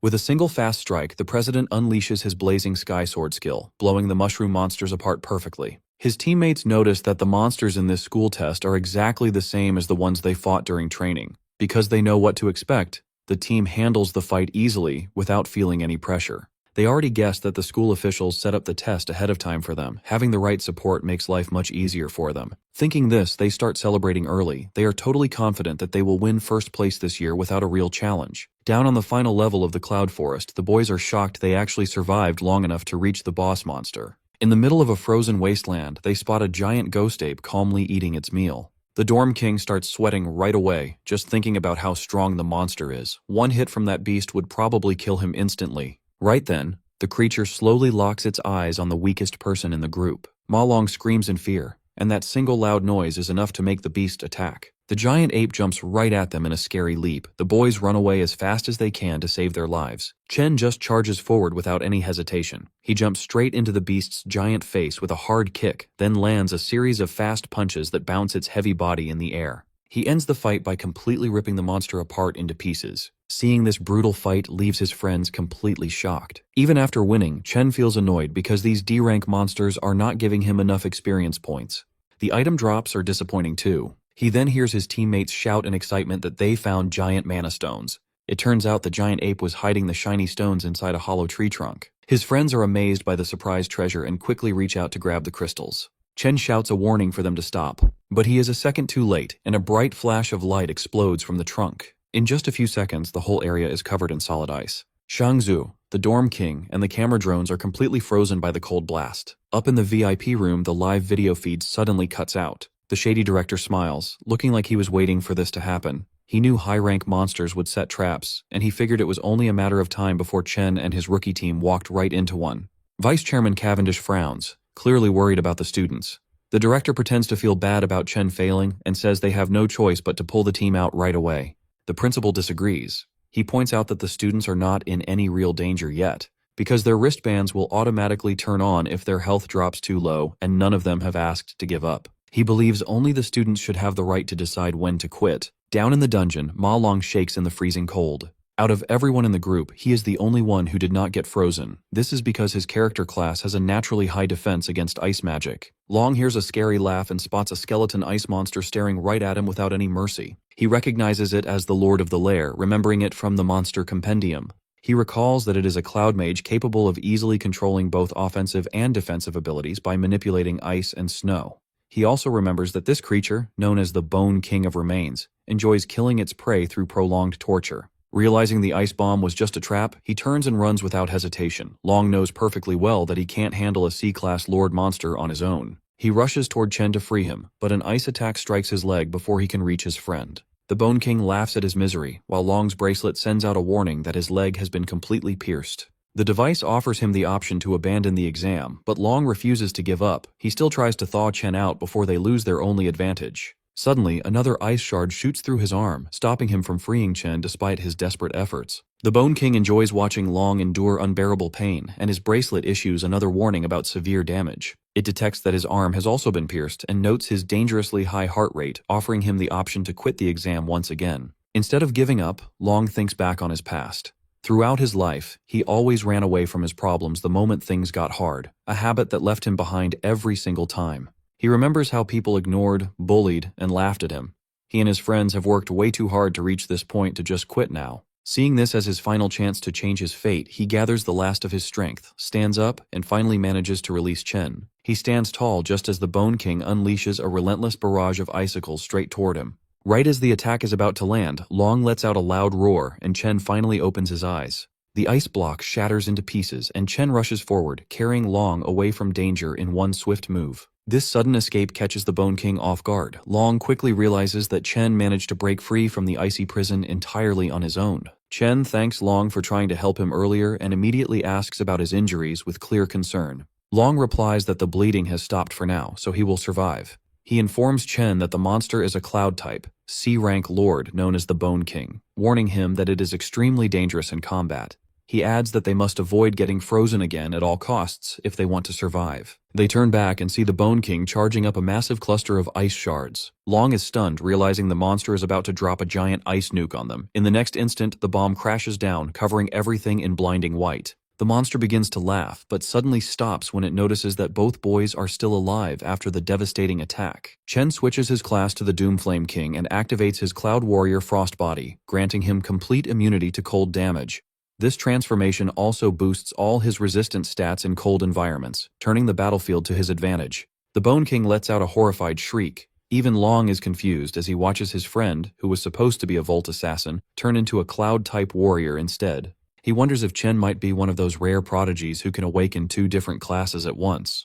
Chen simply apologizes for misjudging the situation earlier, admitting that he dragged his friends into a dangerous fight because of his mistake. He then switches classes again, this time into an Abyssal Fiend. Pulling out his Purgatory Warrior sword, he faces the Bone King, fully intending to end the fight right there. His best friend's jaw drops wide open at the sight. Normally, Awakeners are born with just one class they can specialize in, but there is an incredibly rare chance for someone to possess two classes at the same time. These dual-class users are so rare you could count them on one hand. This makes them treasures that every major guild desperately wants to recruit. However, that alone isn't what shocks his friend. Looking closely, he realizes that Chen isn't using just one or two, but three completely different classes. On top of that, each of these classes is in a league of its own. In his Abyssal Fiend form, Chen's stats shoot up at an insane rate. His overwhelming physical strength launches him off the ground like a rocket. He charges forward with explosive momentum toward the boss. The monster's smug grin instantly vanishes when it feels Chen's deadly aura. In a single clean motion, he slices through the bony monster like a knife through butter. This instantly levels him up to 17 and earns him a rare loot drop. Staring at the shattered skeleton on the ground, his friend is still in absolute shock that Chen just one-shot a C-rank boss. Chen casually reminds him that the rest of their team is still frozen solid in ice. Ma Long suddenly panics, realizing he completely forgot about his other teammates during the entire boss fight. He sprints off to thaw them out before they freeze to death. Once he leaves, Chen notices he has the option to devour the defeated Frostlich King. With no one around to watch, he quickly absorbs the fallen boss and unlocks the Cloud Mage class. Because the boss's ice attack blinded all the cameras and drones in the area, no one outside will find out about his hidden ability either. Then out of nowhere, he gets another surprise notification. His Lightning Assassin class has leveled up as well, allowing him to add a star to boost one of his stats. Meanwhile, over at the D-Rank Zone, Gloomvine Grotto, the Council President's team is getting absolutely overwhelmed. No matter how fiercely they attack, the D-Rank boss proves far too tough for these amateur awakeners. The mage trying to hold the monster down with chains is already on the verge of collapsing. On top of that, the Lightning Archer's arrows feel more like a light massage than actual damage to the boss. The beast easily tosses them around like cheap action figures. The humiliation makes them question if all their combat training and simulations were completely pointless. They have never faced anything even close to this level of power. The mage quickly realizes that the president is their only real hope of winning. Standing far in the back line, the president strikes a dramatic pose. He charges up his ultimate skill while receiving power buffs from the support mages. Once he finally gathers enough energy, he launches himself at the boss with his flaming sword. The blade pierces straight through the monster's core. It then erupts into a storm of flames, melting the creature from the inside out. His teammates erupt in cheers, celebrating the rise of a legend whose name is sure to go down in the history books. The drone nearby announces that their team has cleared a Grade D zone in just over 30 minutes. Completely fired up, his party is fully convinced they secured first place. They believe no other team could possibly beat that time. They eagerly exit the lair, expecting to see their names proudly shining at the top of the rankings. They soon walk through hallways filled with students who gave up and teleported out early. Most of them look completely traumatized, still haunted by the demons they faced for the first time. The president's lackey spots Chen and his squad sitting off to the side. One glance at the exhausted group makes it clear. They must have failed the moment they went inside. The lackey smugly walks over, mocking Chen for failing halfway through after acting so bold earlier. The loyal follower keeps talking, but his boss silences him because the Alliance vice chairman is approaching. The elegant man claps slowly and congratulates the students on their great performance. As he gets closer, the president keeps a calm face, while his followers nearly shake with excitement at standing in front of one of the world's most powerful men. President Ting confidently reaches out for a handshake. However, Mr. Cavendish completely ignores it, walking straight past him without even looking. Embarrassed in public, the president feels his pride shatter. To make matters worse, the vice chairman loudly calls his rival a true legend. He grips Chen's shoulder and announces to everyone that Chen cleared a D-rank dungeon in just 20 minutes. Not even professional teams from his own guild have ever broken a record like that. Both the council president and his lackeys are left completely speechless. They cannot figure out how 4 nobodies beat their 10-man squad's time and actually cleared a D-rank lair. Chen does not even blink. Getting praise from the most powerful man in the country means nothing to him. Still, he wonders why such an important figure personally came to this academy. Carl Cavendish calmly states that he will remember Chen's name very well. Then he turns to Gong Lin, the man who invited him here. The vice chairman casually mentions that his son is talented too, offering a weak compliment at best. That leaves a bitter taste in the mouths of both the father and son. With that said, the vice chairman announces that it is time for him to leave. The academy director quickly steps in to smooth things over. He announces the final results, saying that both top teams have tied in score. Because of this, they will all get an official invitation to join the Imperial Guild. That news sounds like music to Chen's roommates because they are basically set for life thanks to him carrying the team. President Ting's lackeys celebrate too, but Ting himself is far from happy with this result. The director then adds that the captains will get management roles in the guild for their leadership and the $1 million cash prize will be split evenly between them. Hearing that, both team leaders are visibly surprised. Chen quietly worries that $500,000 will not be enough to pay off his debt. He needs to find another way to earn the rest of the money and keep his promise to the Mithril Exchange Guild. But that worry might not matter because President Ting openly refuses to accept a tie. He boldly declares that a one-on-one duel will decide the true winner, as there can only be one champion. This sudden challenge is so shocking that it catches the attention of the director and even the vice chairman. Alarmed by his nephew's reckless move, the director urgently tries to talk him into accepting the tie. The older man explains that a tie is the best possible result, especially after his earlier embarrassment. The director assumes Chen will reject the pointless duel, but Chen immediately accepts the challenge on one condition: the winner takes the entire $1 million prize. This unexpected twist is interesting enough to make the vice chairman pause and cancel his departure. With that settled, Chen steps forward to face him directly, ready to settle the score once and for all. Sometime later, Qingzhi tells Si Chen he expected him to take first place, but getting a perfect score was beyond his expectations. Seeing Si Chen all over the news, Qingzhi feels his financial support was a wise choice.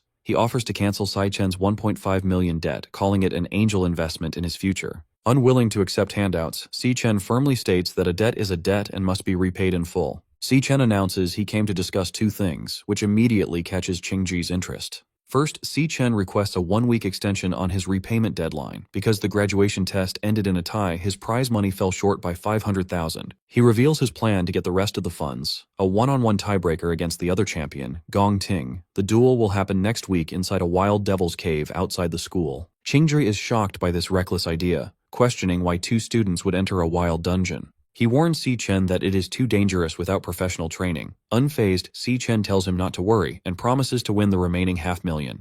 To make up for the extension, Si Chen promises to hand over all the monster materials he gathers from the cave as interest. Seeing Si Chen's lack of fear and clear focus on his debt, Qingzhi sweats in disbelief. He admits to himself that the young man is truly special. Si Chen casually adds that there is a second, more important reason for his visit. With a serious face, Si Chen bluntly states his final piece of news. Whatever he reveals leaves Qingzhi completely shocked, his mouth dropping open in disbelief. Speechless, Qingzhi stands up and stares at Si Chen in stunned silence. Later that afternoon at Qingshui Middle School, Si Chen's younger sister, Si Yun, celebrates the end of her final exams while her classmates complain about the difficult test. Checking her phone, she happily notes the start of her summer vacation. She suddenly remembers that today is also a big day for her brother.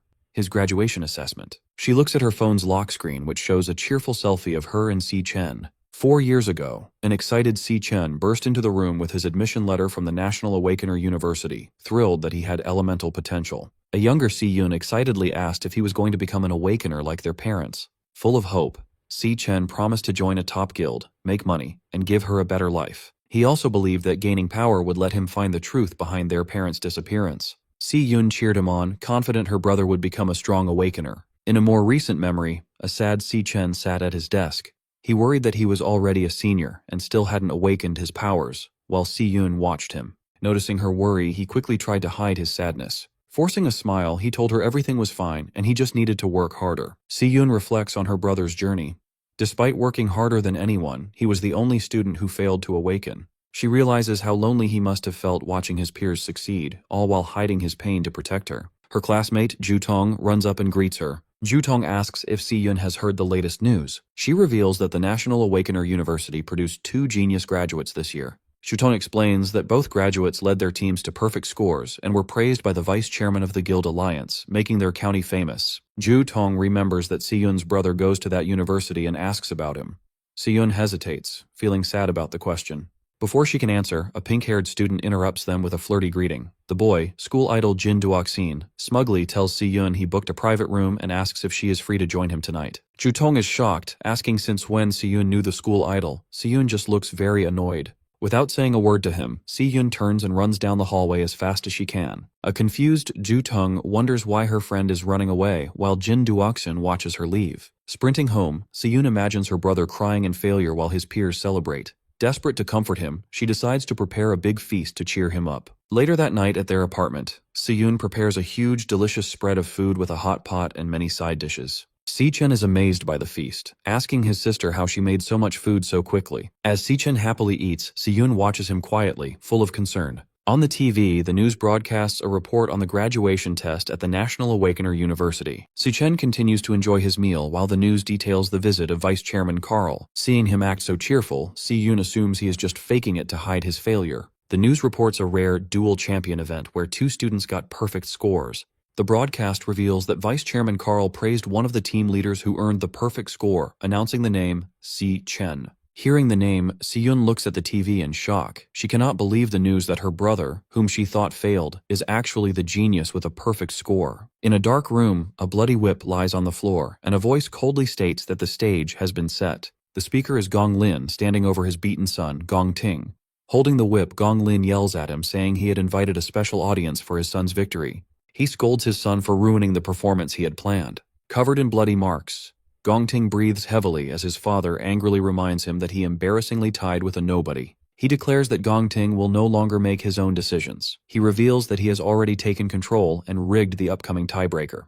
Gong Ting hangs his head in defeat as his father coldly states he will handle the situation himself. He vows to get the victory by any means necessary, obsessed with ensuring first place belongs only to the Gong family. Meanwhile, hearing the news, Si-yun turns to her brother and asks if the Si-chen mentioned on TV is really him. Si-chen calmly eats his dinner and confirms that it is indeed him. Shocked by the confirmation, Si-yun drops her spoon, which shatters on the floor, as a flash of lightning outside mirrors her surprise. She stares at him in disbelief, realizing her own brother achieved such a great feat during the graduation assessment. She is amazed that he not only led his team to a perfect score, but was also personally praised by the vice chairman of the Guild Alliance. A stunned silence settles over the dinner table. Overcome with emotion, Si-yun lowers her head and wipes away tears, thinking of him as her silly brother. With tears of joy and pride, she smiles at Si-chen, realizing he finally made it to the top. On the night of the graduation combat assessment on June 17, 2157, Vice Chairman Carl Cavendish relaxes in a private dining room eating some premium beef. While enjoying his meal, he asks his companion for a progress report on her current assignment. Sitting across the table from him is Ling Yu. She hands over a black folder with top-secret files on a subject called the Devourer. She informs Carl that the target left no traces over the past year and warns that their surveillance might be discovered. Unbothered by the warning, Carl praises her work and tells her to eat first. Ling Yu hesitates, mentioning she has one more piece of information to share. She reveals she noticed a highly suspicious individual who recently contacted Carl, which immediately grabs his attention. She explains that the rapid rate of this person's power increase is completely abnormal. Inside the Devil Tower, a shirtless Si-chen crackles with golden electricity. He reflects that he has spent over half a month on the first floor, taking out nearly every monster. He has fully adapted to the floor's 10 times gravity. His system interface shows his Lightning Assassin class at level 17, with heavily boosted stats. After the graduation battle, his Lightning Assassin class reached 100% proficiency and rewarded him with an attribute point. This confirms that actively using a class increases its proficiency. Surrounded by the glowing avatars of his 4 classes, Si-chen realizes none of them have reached their maximum limit yet. He puts his new point into speed, the most important stat for an assassin. The multiplier boosts his speed to 740, equal to an A-rank assassin. Even with this massive speed increase, he finds himself in a tense standoff against a pack of glowing purple phantom lionesses.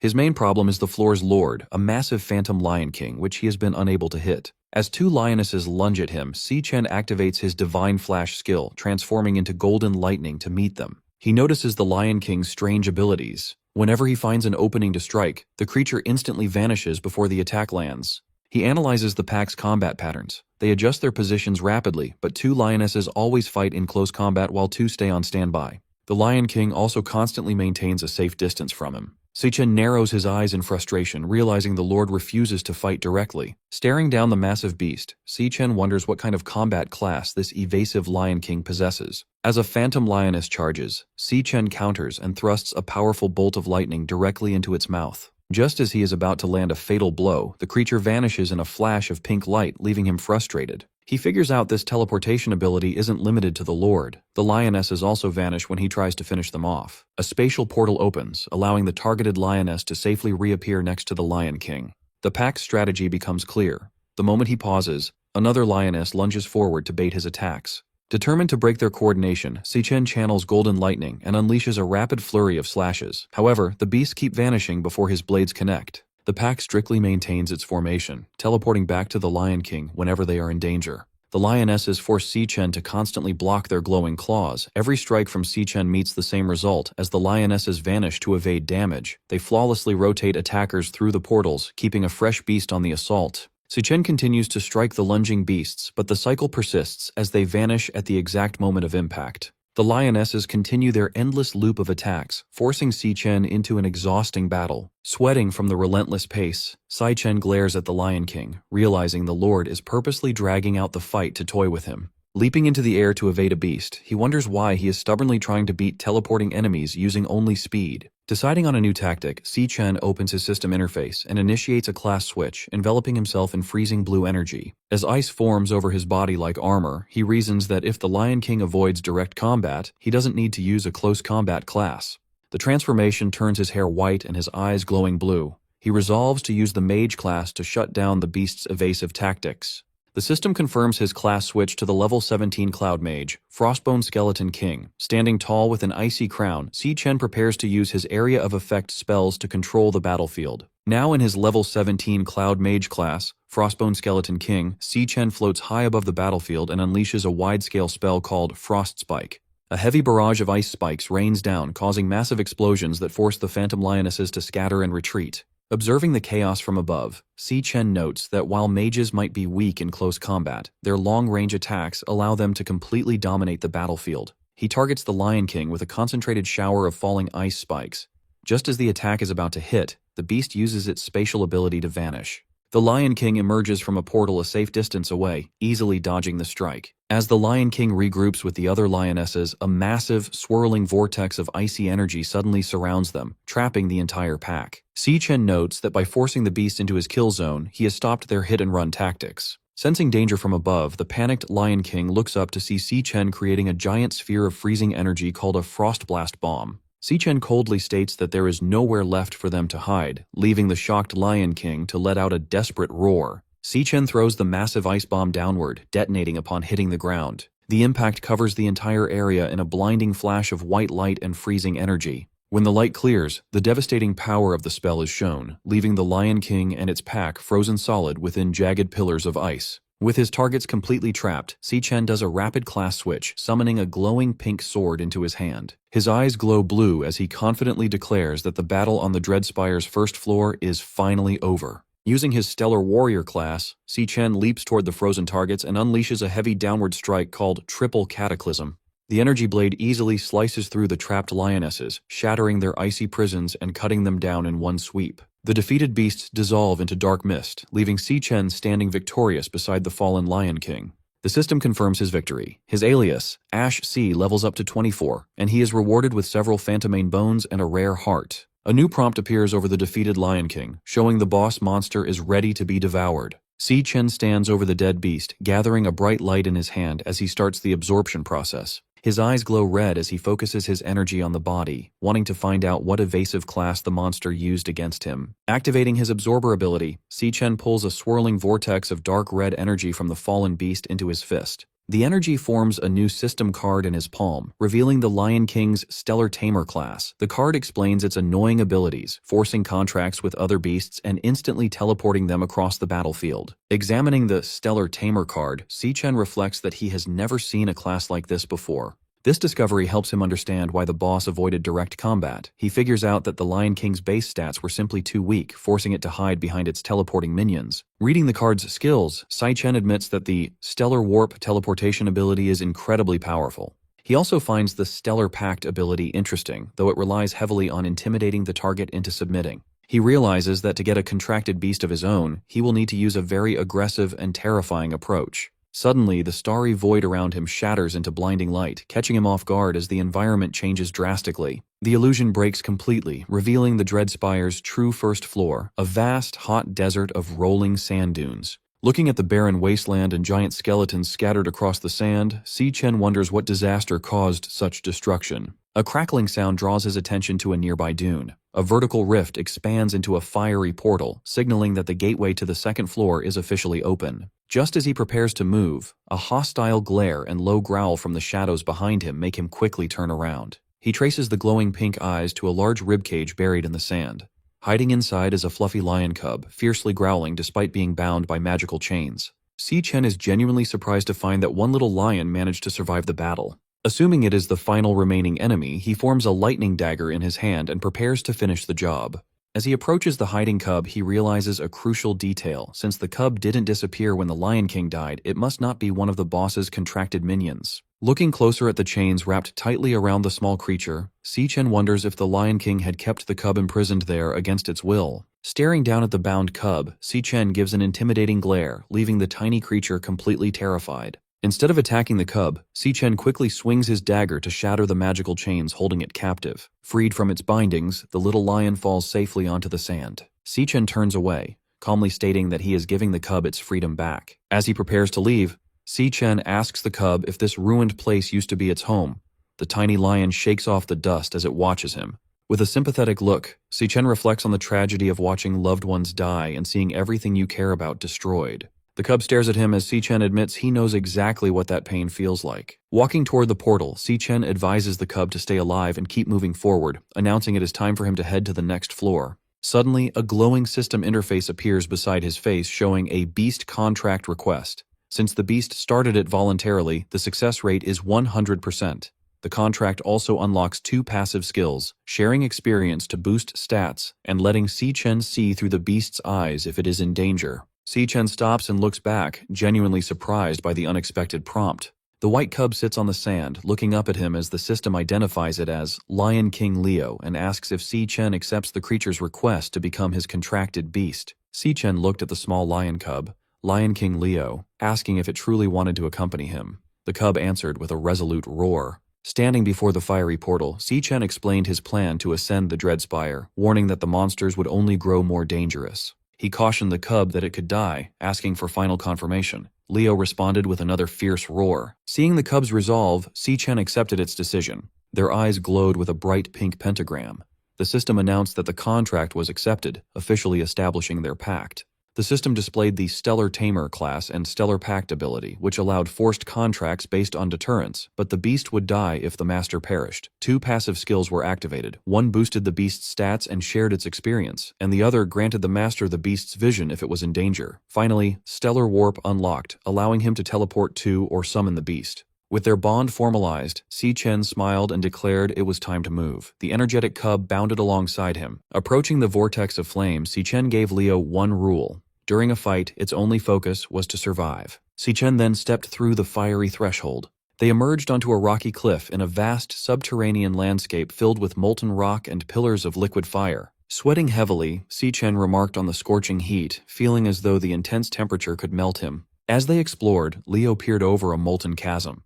Si-Chen admitted he had no idea what to expect, but a disturbance near the lava suddenly startled the cub. A blinding light erupted. Si-Chen's instincts flared, his eyes glowing red as he instantly sensed a massive threat. Before he could brace himself, a devastatingly fast attack blasted straight through his chest. Si-Chen bolted upright in bed in the real world, gasping and clutching his chest. He realized he had been instantly killed before seeing his attacker, baffled by its nightmare-level power. Still trembling from the phantom shock of death, he wondered what kind of monster lived on the tower's 2nd floor. His dread was interrupted when his sister, Si-Yun, called from outside his door that breakfast was ready. At the table, Si-Chen stared at a lavish breakfast of ramen and fresh fruit.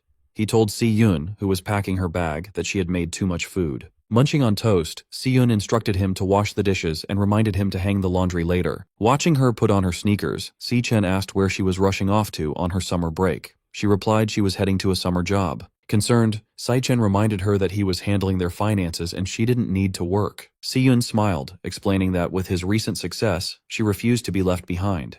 She added that doing nothing all summer sounded terrible, then cheerfully reminded him to do his chores and left. Following his sister's instructions, Si-Chen washed the dishes and hung the wet laundry in the living room. Finishing his chores, he reflected that his sister had always been like this. Looking at a framed photo of them, he admired how tough and unshakable she remained. Ironically, even though she wasn't an adult, he often felt she was the one looking after him. His thoughts darkened toward his looming responsibilities. Once his school affairs were settled, he had to confront the Demon King Wrath. This battle would keep him away from Si-Yun for a long time. Recalling her smile, he admitted she was the only person he couldn't stop worrying about. Suddenly, an idea struck him. Pressing his fingers to his temple, he wondered if a certain experiment might work. His eyes glowed pink as he channeled his abilities. A portal materialized, and Lion King Leo tumbled out, landing safely in the room. Si-Chen stared in disbelief. He was amazed he could pull his contracted beast out of the Dread Spire and into the real world. The energetic cub quickly made itself at home, darting around the living room and playfully shredding tissues. Looking at his system interface, Si-Chen formed a plan. He could command Leo to protect his sister during his absence. Thanks to his passive skills, if she was in danger, he would share the beast's vision and teleport to her rescue. Knowing Si-Yun adored animals, he recalled her happily petting strays. Watching his beast, Si-Chen smiled, confident that gifting her a little lion cub was a perfect idea. A loud crash from the kitchen interrupted his thoughts.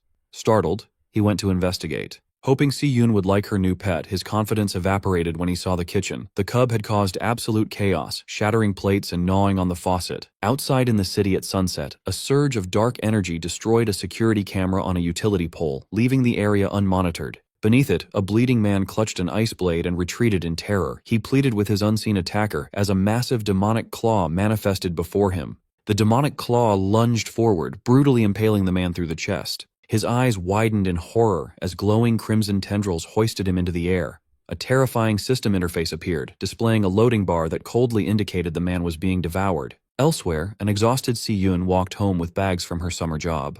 She sighed in relief, her feet destroyed from the bubble tea summer rush. Her route took her into a dim underpass. Unbeknownst to her, she walked directly beneath the recently destroyed security camera. As her footsteps echoed, a sudden presence made her stop. She turned in surprise as someone from the shadows coldly announced that she was finally there. Waiting in the dark underpass, Jin Duoxin holds a large bouquet of red roses, showing he has been waiting a long time for her. He steps into her path to offer the flowers. He mentions she left school too fast to hear his invitation, adding that he booked the entire top floor of Purple Peak Tower for them tonight. Looking at the flowers, Si-Yun asks how he knows her address.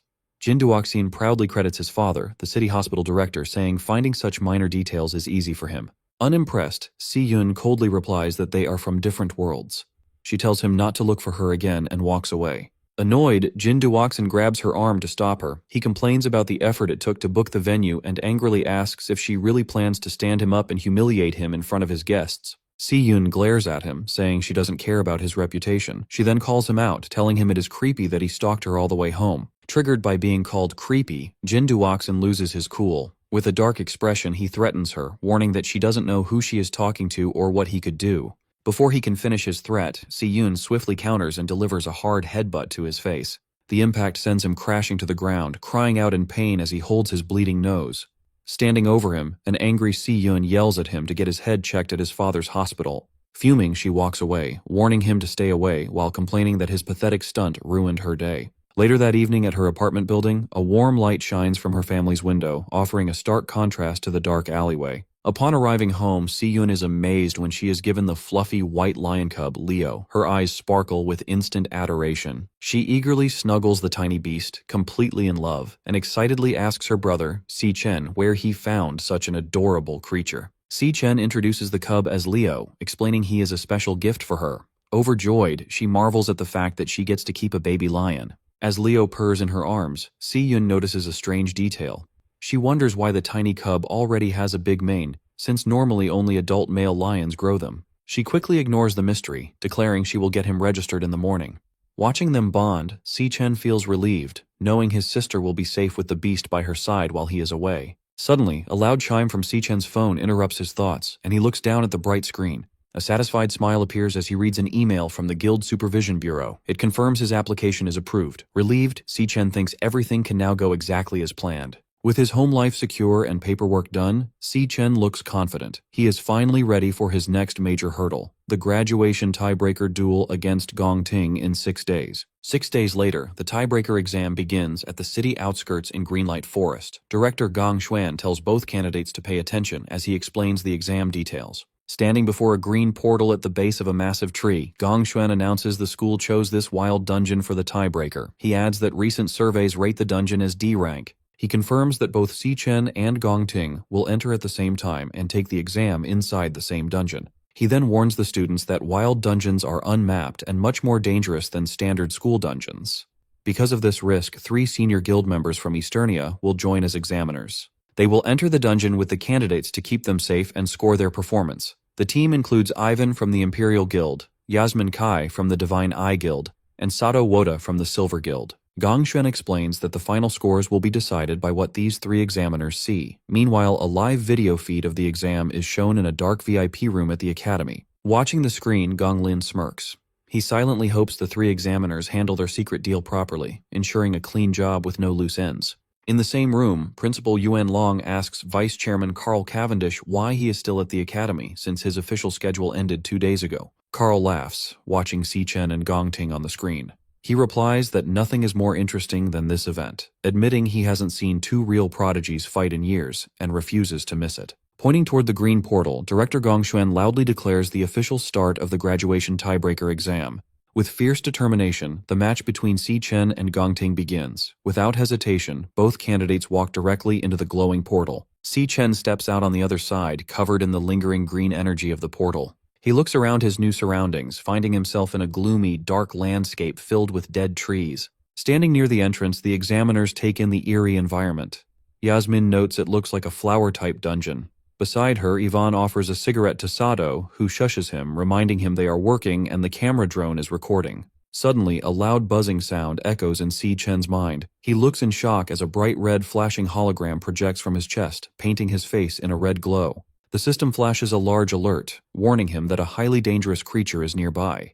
Stunned, Si Chen realizes this is the first time his demon heart has ever issued such a serious warning. Soon the system alert abruptly vanishes, leaving Si Chen wondering if a high-ranking monster truly lurks inside this mere D-rank dungeon. He and Gong Ting continue their trek down a desolate path framed by massive, gnarled roots and twisting branches. Gong Ting confidently takes the lead, navigating the foggy terrain, while Si Chen follows closely behind. Observing the candidates from a high ridge, Yasmin notes the fog's suffocating thickness. Beside her, Sato Woda orders the examiner team to stay on high alert and keep their eyes glued to the examinees. A loud crack abruptly shatters the tense silence as the rocky ground violently ruptures before the students. A grotesque, massive insectoid creature bursts from the earth, identified by the system as a poison cage ant, a D-rank flower archer. Reacting instantly, Gong Ting unsheathes his katana and charges aggressively at the towering beast. Watching this swift response, Ivan praises the young man's exceptional reaction time. However, Sato Woda cautions that wild dungeon monsters are faster, crueler, and far more underhanded than anything used in school training.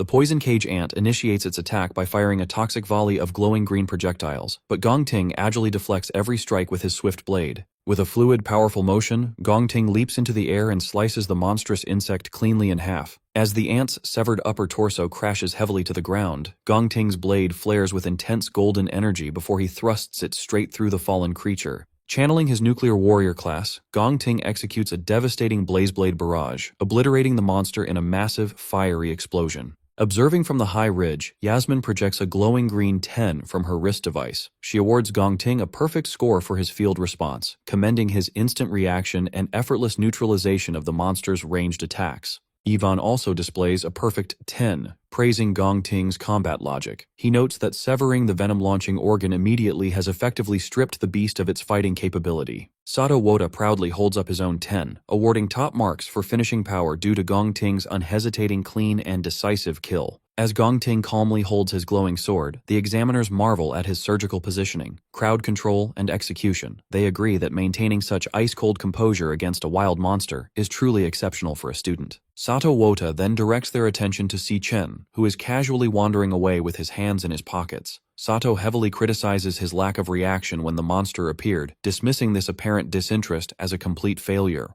Gong Ting remains silent, simply staring at his rival's remarkably relaxed and unbothered demeanor. In the VIP observation room, Carl Cavendish and Principal Yuan Long closely monitor Si Chen. Carl casually asks the principal what he thinks the young man is actually trying to accomplish out in the fog. With a knowing smile, Principal Yuan Long deduces that Si Chen is actively hunting for something specific. Down in the dungeon, Si Chen pauses, tapping his foot against a tangled cluster of giant tree roots. He realizes this central spot offers a way to wipe out the entire threat in a single, sweeping move. Golden lightning crackles to life in his hand, forming a bright, jagged dagger. Declaring he has finally found his target, Si Chen ruthlessly plunges the lightning blade straight down into the roots. The strike sends a massive shockwave of golden lightning deep underground, violently rupturing the earth. A hidden nest of poison cage ants is blasted upward, completely engulfed and obliterated by the explosive electrical energy. Sweating profusely, the examiners realize Si Chen has deliberately targeted the monster nest. They question his sanity, terrified that provoking a horde of D-rank monsters will get everyone killed. Watching the chaotic explosion, Gong Ting's usual composure cracks, leaving him visibly shocked and wondering what Si Chen plans next. Gathering momentum, Si Chen channels intense electricity into his boots and forcefully launches himself upward.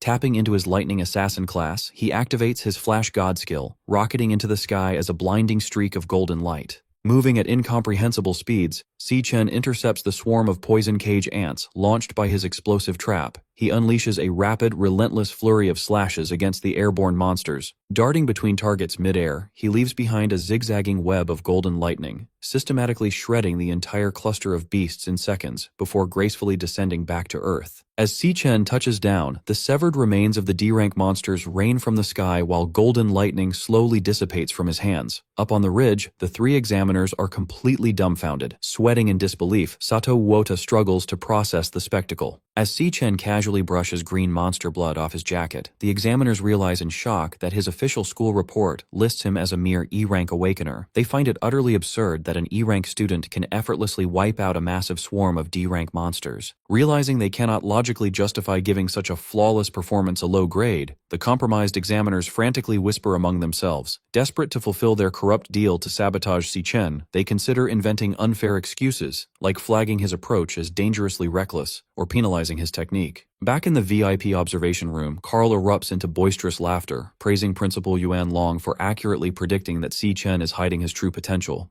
Carl notes how spectacular it is to witness such an intense display when the exam has barely begun, eagerly anticipating how Gong Ting will respond to this overwhelming power. Standing behind him, Gong Lin remains dead silent, his expression rapidly darkening as he watches the monitors. Suddenly, the live feed on the large monitor is torn apart by heavy digital static.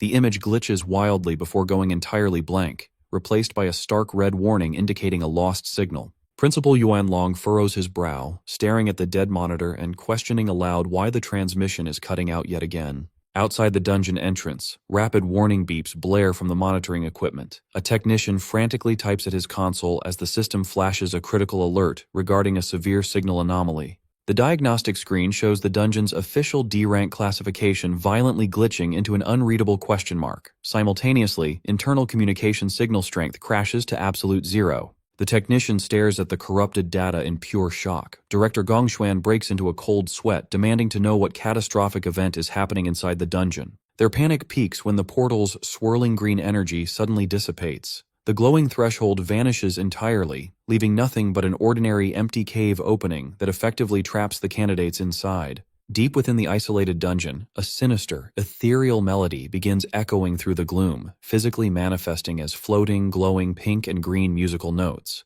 Si Chen freezes, listening intently to the eerie tune. He immediately recognizes the terrifying presence hidden within the melody. It is the voice of the Demon King, Wrath. Outside the dungeon at 4 p.m., the cave entrance suddenly seals itself, morphing into a solid rock face.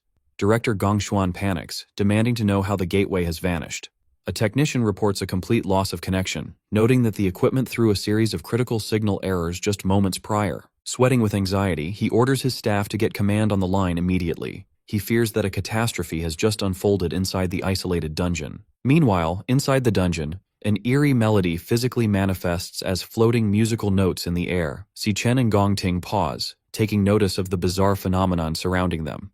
The examiners are equally confused by the sudden shift in the atmosphere. Yasmin Kai asks the others if they hear the noise, and Sato Wota confirms that it sounds like strange music. Feeling the heavy rhythmic thuds of the melody, Si Chen grows deeply alarmed. He immediately recognizes the sound as the voice of the Demon King, Wrath. He desperately wonders why Wrath is present in this low-level dungeon, knowing the Demon King is not supposed to appear for another 3 years. Suddenly, the Demon Heart system bombards Si Chen with severe high-danger alerts. He tenses up, realizing the interface is screaming at him about an imminent, lethal threat. As heavy thuds shake the ground beneath him, Si Chen realizes that something massive stands right behind him in the fog. A sinister laugh echoes through the cavern as a towering, shadowy figure approaches through the thick mist. Visibly shaken by the overwhelming presence, Sato Wota wonders what kind of monster hides in the fog, just as 2 glowing eyes pierce the gloom. The creature steps into view, revealing itself as a grotesque humanoid mantis monster radiating dark energy. Glaring down at the group, it sinisterly welcomes the humans and declares that they have walked right into its trap. Stunned to hear the creature speak, Sato Wota realizes that a monster capable of forming words must be at least a high-tier C-rank beast. He frantically questions how such a powerful entity can possibly exist inside a D-rank dungeon. Fearing the high-level monster will slaughter the students, Sato summons a massive, glowing axe and leaps forward to intercept it. He urgently orders everyone to get behind him for protection. Before Sato can even land his strike, the mantis demon counters with blinding speed. In a single, brutal motion, it swings its scythe-like appendage and cleanly severs Sato's entire arm. As the other examiners freeze in horror, the mantis demon instantly vanishes and reappears directly behind Gong Ting. Raising its bloodied scythe, it mocks the group, telling them to curl up and accept their fate. With a sickening thud, the monster ruthlessly drives its blade straight through Gong Ting's shoulder and out of his chest, commanding the young man to die.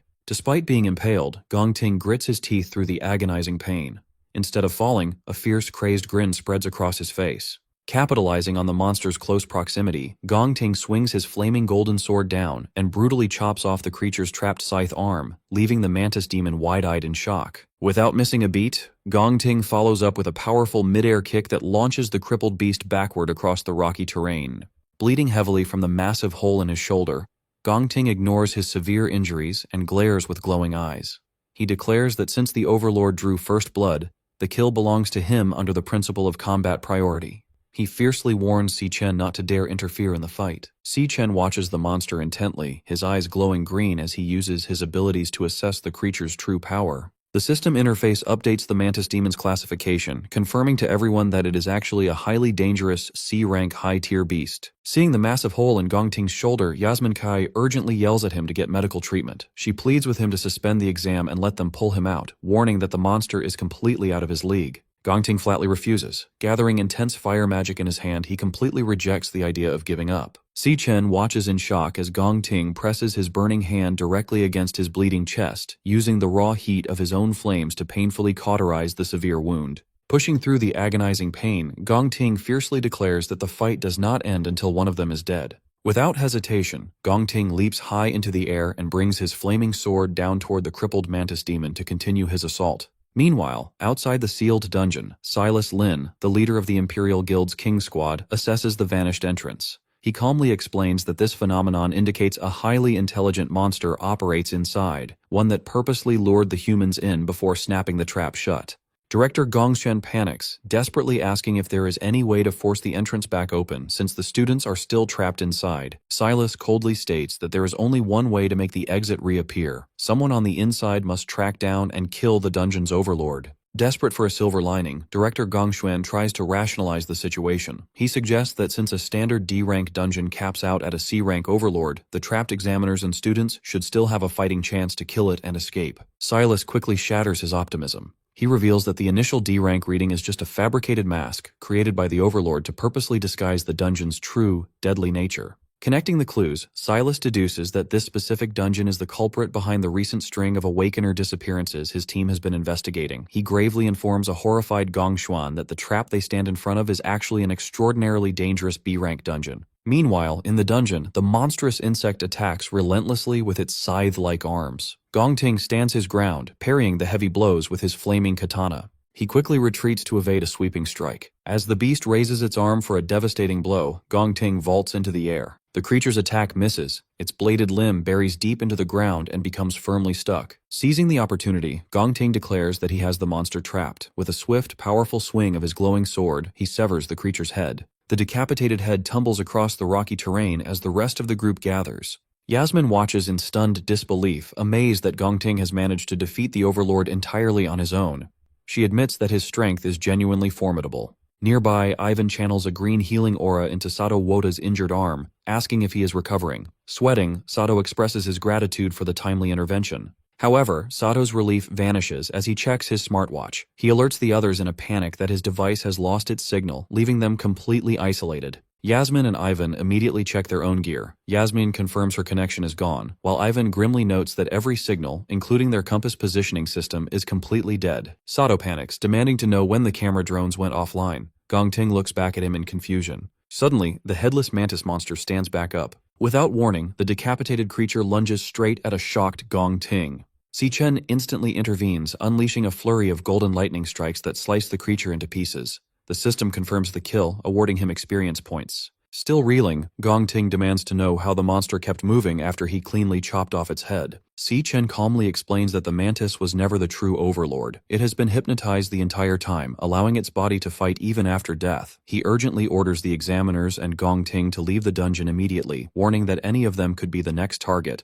Defensive, Gong Ting questions how Si Chen could possibly know that. Sato angrily accuses Si Chen of losing his mind, insisting there can only be one C-rank overlord in the dungeon. He argues that the high-tier monster they just fought has to be the boss, as nothing else makes sense. Before Si Chen can argue further, his system floods his vision with critical warnings of a highly dangerous creature. Suddenly, a massive, pulsing wave of psychic energy sweeps through the cavern. Caught in the blast, Yasmin, Ivan, and Sato's eyes begin to glow with a sinister pink light as the true Overlord's hypnosis takes complete control of their minds. Realizing his warning has come too late, Si Chen quickly activates a wireless earbud. He immediately recognizes the distinct pulsating sound wave. In his past life, he witnessed the Demon King, Wrath, use this exact frequency to seamlessly hypnotize and slaughter millions of ordinary humans across the globe. He turns to see Yasmin, Ivan, and Sato perfectly synchronized, marching forward in a mindless trance. Convinced that the dungeon's true overlord is directly connected to Wrath, Si Chen coldly resolves to face the creature head-on.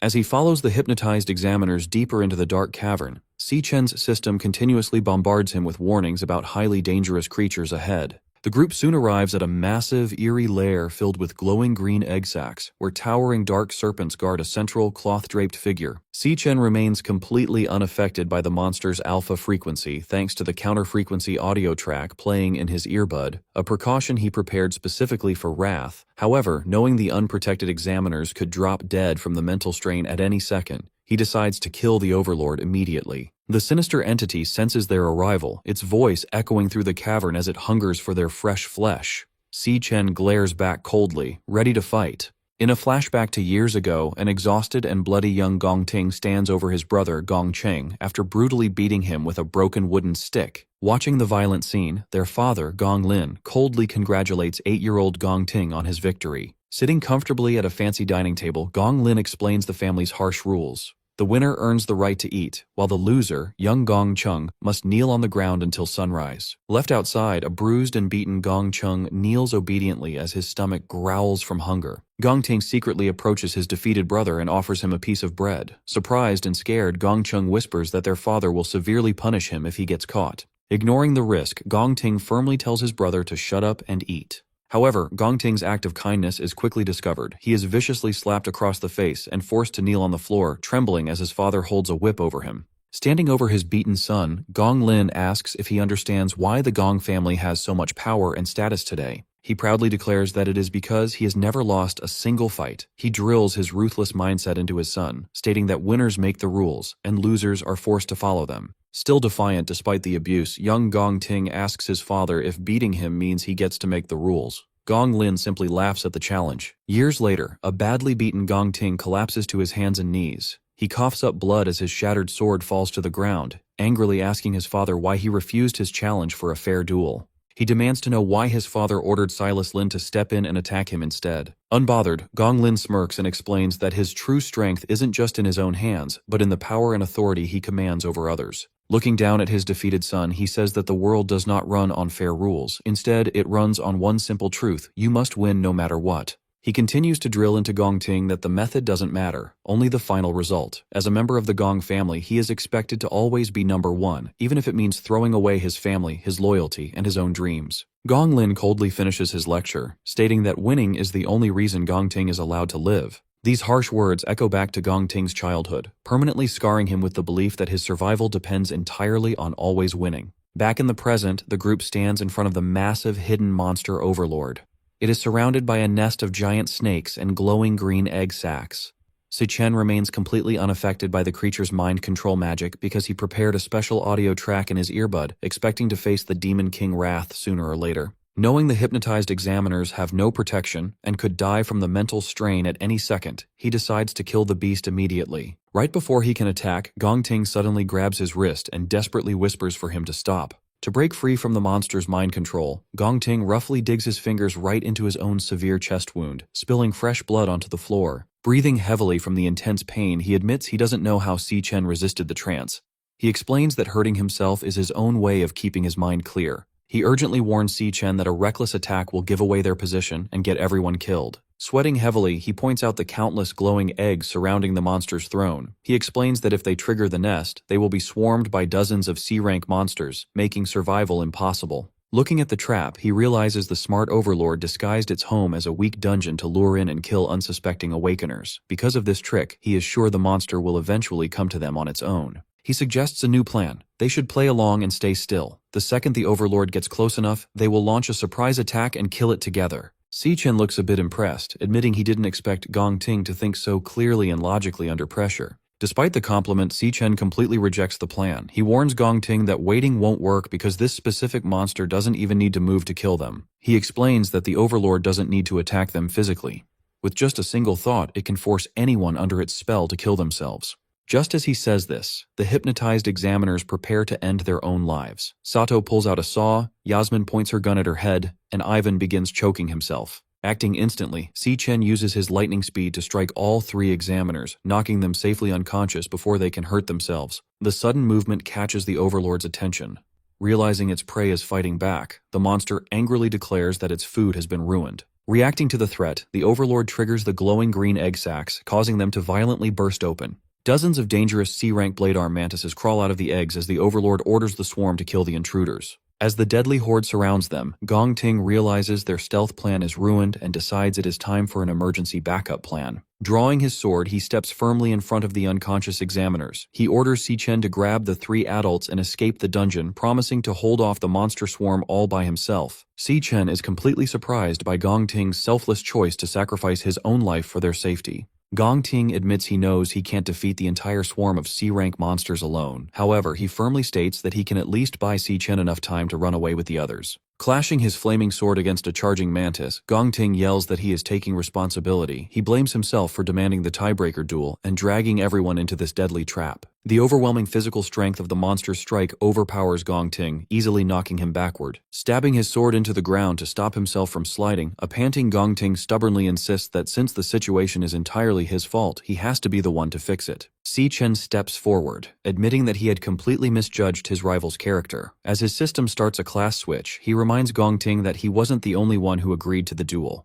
Fully transforming into his level 24 Lightning Assassin class, Si-Chen summons a glowing blade of golden electricity. Surrounded by the swarm of mantis demons and the giant overlord's buzzing aura, Si-Chen channels his golden lightning and confidently announces that he has a plan. Bleeding heavily, Gong Ting quickly rejects the idea of fighting. He warns Si-Chen that the Overlord's power is on a whole different level, guessing the monster is at least a B rank, or maybe even an A rank threat. He urgently tells Si-Chen to grab the unconscious examiners and run, insisting that running away is their only real choice. Si-Chen agrees that the monster is a nightmare, but he points out a huge problem with that plan since the dungeon gates are locked down. He explains that if the exit was still open, the Imperial Guild's rescue teams would have already rushed in to save them. Gong Ting is completely shocked to hear that they are trapped inside. Si-Chen closely watches the silent overlord, trying to figure out how to handle the deadly situation. He figures that if the creature is really an A-rank monster, its combat power must be close to the Phantom Mane Lion King he fought back in the Dreadspire. Suddenly, the swarm attacks. A mantis demon jumps forward, but Si-Chen easily blocks its heavy scythe using his lightning dagger. Another mantis dives in from above, making Gong Ting panic and shout for Si-Chen to watch out. Before the monster can land a hit, Si-Chen and Gong Ting swing their glowing blades perfectly together, each cutting down an attacking mantis demon in a flash. A moment later, a huge swarm of mantis demons screeches and charges right at them. Holding his bleeding chest, Gong Ting grits his teeth, realizing that with so many monsters coming at them, it is only a matter of time before they are completely overwhelmed. Ignoring the terrible odds, Si-Chen focuses his energy. Tapping into his Lightning Assassin class, he forms several crackling blades of electricity in his hand. With a quick move, he shoots out a wave of golden lightning blades, piercing right through several charging beasts all at once. Not stopping there, he activates his Flash God skill. Moving at blinding speed, he rushes straight into the swarm, easily cutting off the heads of multiple monsters in a single dash. Gong Ting watches this crazy show of power in total disbelief, thinking it should be impossible. He knows that the assassin class naturally has very weak base strength, making them almost useless against large groups of enemies. Yet, he watches as Si-Chen perfectly dodges a massive scythe swing. Gong Ting then notices that every single one of Si-Chen's strikes perfectly hits a weak point. He realizes that Si-Chen is completely making up for his class's lack of raw power by using pure speed and perfect technique. Staring at the blurry afterimages, Gong Ting is amazed by just how fast Si-Chen is moving. As Si-Chen kills the rest of the swarm in a storm of lightning slashes, Gong Ting figures out that his rival's speed is easily at an A-rank level, if not higher. Inspired by Si-Chen's amazing skills, Gong Ting grips his glowing sword with new energy, realizing they might actually live through this fight. Annoyed by how stubborn they are, the Overlord steps in. It charges up a massive wave of dark pink energy, starting a powerful boost. The dark energy flows over the remaining mantis demons, greatly increasing their strength and energy. The Overlord angrily orders the powered-up swarm to chop Si-Chen to pieces right away. Si-Chen stands ready with his electric blades glowing bright. One of the buffed mantises tries to crush him, but Si Chen easily jumps over the attack and slices the monster to pieces in mid-air. Seeing the fight get even wilder, a fierce Gong Ting yells out, telling him to hold on as he gets his own blade ready. Si Chen pushes himself to his limits, unleashing a non-stop storm of golden slashes against the supercharged swarm. Suddenly, a mantis demon appears right behind him. Relying on his crazy speed, Si Chen vanishes just in time to dodge the deadly strike. He reappears and instantly fights back with a rapid storm of close-range slashes, but his attacks fail to cut through the creature's tough new armor. The angry mantis hits back with a heavy blow. Si Chen blocks the strike but gets pushed far back by the sheer force of the hit. Panting heavily, he realizes that the Overlord's boost has pushed every single stat of these monsters right into the B-rank level. He notes that their shells have become as tough as solid iron, making it impossible to easily stab their weak spots, so he figures they need a way to completely break the armor first. Behind him, Gong Ting shouts his thanks, knowing Si Chen has bought him the time he needs. Abandoning his speed, stamina, and elemental control without hesitation, he pours every remaining ounce of power into pure strength. Flames erupt around his sword in a massive exploding pillar, Leah. Later that evening in the rental apartment, Ju Tong arrives with bags of groceries and apologizes for taking so long to buy the drinks. Si Yun, with Leo resting on her shoulder, tells her not to worry since her brother is not back yet anyway. Ju Tong is surprised to hear that he is still out. Ju Tong asks if Si Yun's brother knows she passed the Art Academy exam. Si Yun replies that she has not told him yet, but she did let him know she had huge news to share. Figuring he is just running late, she suggests they start without him. Just then, Si Yun holds up an empty jar and realizes they have run out of garlic sauce. She tells Ju Tong to wait at the apartment while she and Leo make a quick run to the store, adding that she will grab some snacks so they can celebrate properly. Shortly after, Si Yun finishes her shopping at a local convenience store and heads back outside. As they walk, Leo happily eats some food while hiding inside her backpack. Si Yun smiles and calls him a little angel for being so quiet the entire time. She warmly praises the cub for being a good boy and promises to buy him cookies next time. Without Si Yun knowing, she is being watched from a nearby alley. A man standing with a hooded partner holds a picture of her and reports over his radio that he has found their target. He then asks if they should attack. A voice over the radio tells him to wait and follow her until she is out of range of the street cameras.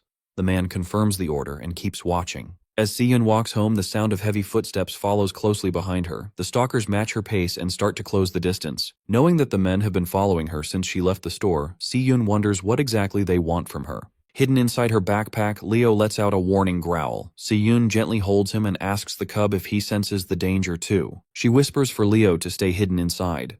Looking back at her followers with a brave and sharp expression, she quietly says that her night just got interesting. Deep inside the dungeon, a heavily panting Si Chen realizes the monster boss's dark energy has pushed the bug swarm to a much higher threat level. Seeing that their shells have become as tough as solid iron, he knows he can no longer easily cut through them. He realizes he needs to find a way to break their armor first. Just then, Gong Ting shouts his thanks, telling Si Chen that he bought him exactly enough time. Giving up his speed and energy, Gong Ting turns all his remaining power into raw strength and bursts into a massive pillar of flames. With his strength at its limit and his eyes glowing, an angry Gong Ting announces his final move. Swinging his flaming sword, he unleashes a huge wave of fire, declaring he will burn the monster to ashes no matter how strong it is. The massive fiery attack crashes into the charging swarm, violently burning the bug monsters. Tearing right through the group of enemies, the giant blade of fire strikes directly at the calm, waiting boss.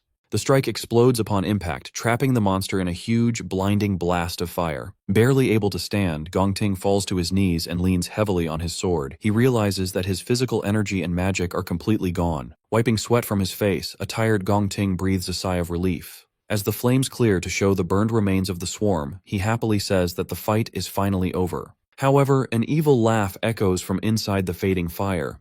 The boss calls out, mocking them by asking if that was really all they could do. Gong Ting freezes in pure shock, while Si Chen calmly looks toward the source of the voice. The smoke clears to show the boss completely unhurt, protected inside a massive, glowing green shield. The monster glares down at them and calls their attack disappointing. Total fear washes over Gong Ting's face. He loses all hope, realizing he just used every last drop of his power and still failed to leave a single scratch on the creature. Staying perfectly quiet, Si Chen looks closely at the enemy's defense. He realizes that right before the fire attack hit, the boss drained the life from the remaining monster eggs to build a shield strong enough to block anything. Barely able to stay standing, a defeated Gong Ting breathes heavily. He loses all hope and wonders if this is really how they will die. Stepping past the broken Gong Ting, Si Chen offers him a deal. Starting to change his combat class, he offers to let Gong Ting take first place in the exam, but only if Si Chen gets to keep the entire cash prize.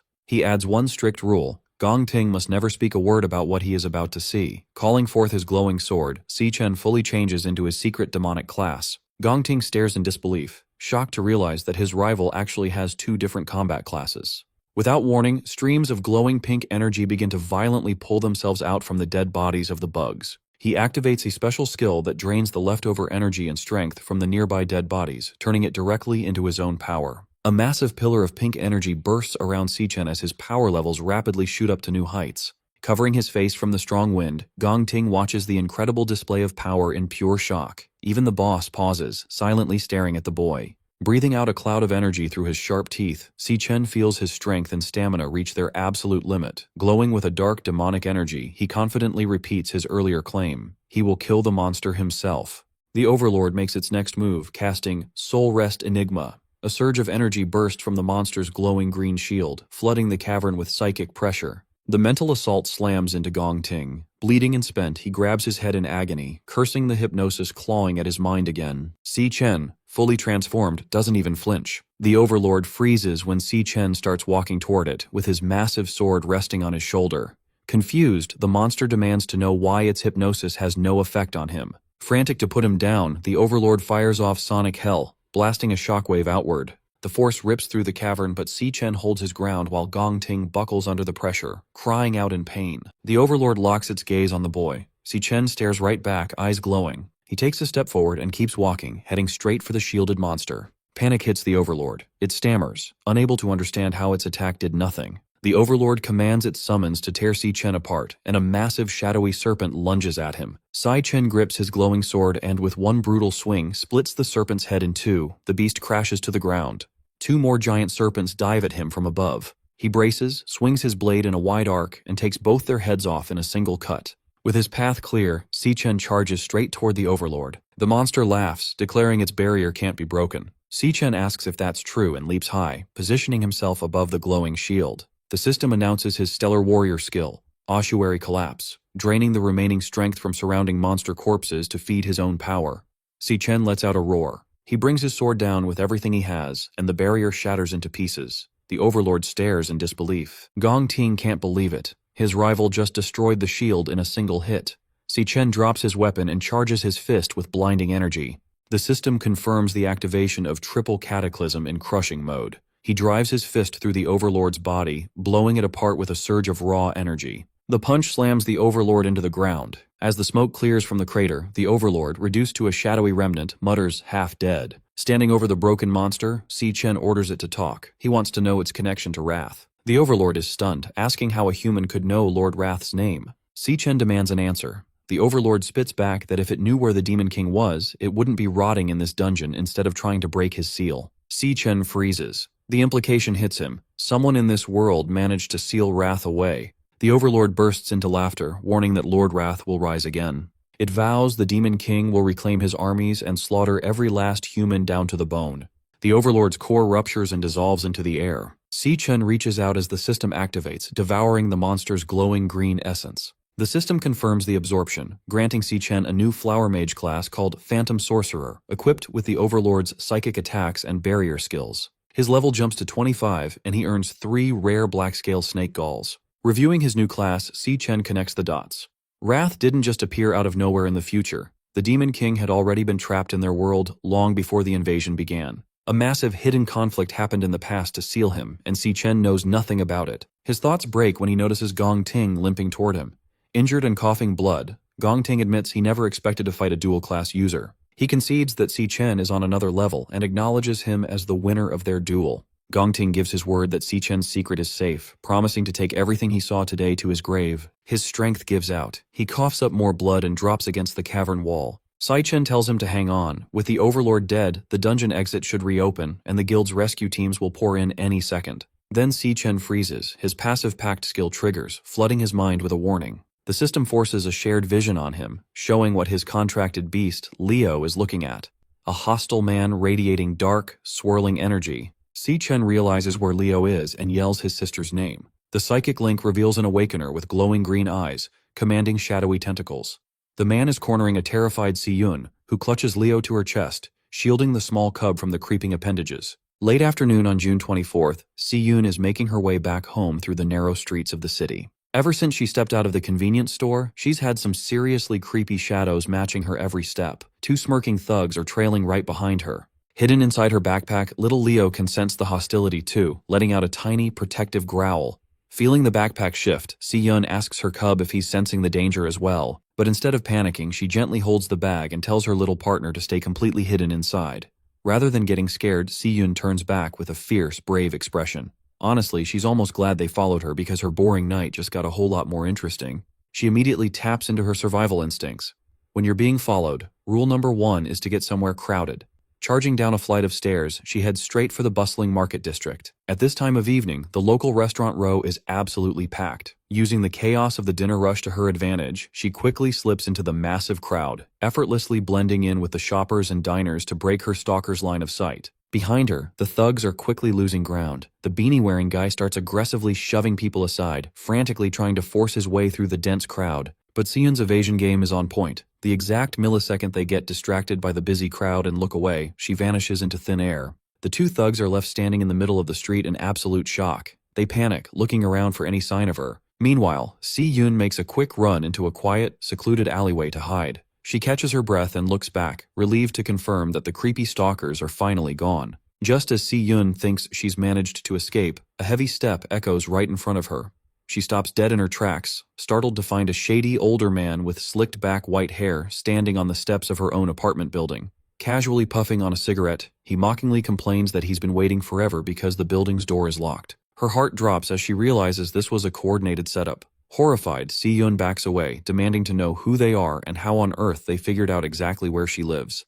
Before she can get any answers, the two thugs from earlier catch up and block her exit, laughing about how the little chick can certainly run fast. Realizing she is completely cornered, Si-yoon tries to make a desperate break for it, dashing down the corridor, while the gang of hunters laugh maniacally at her futile attempt. But these guys aren't just ordinary street thugs. They're awakeners. Suddenly, a blast of ice magic shoots out, instantly freezing her foot solid to the ground.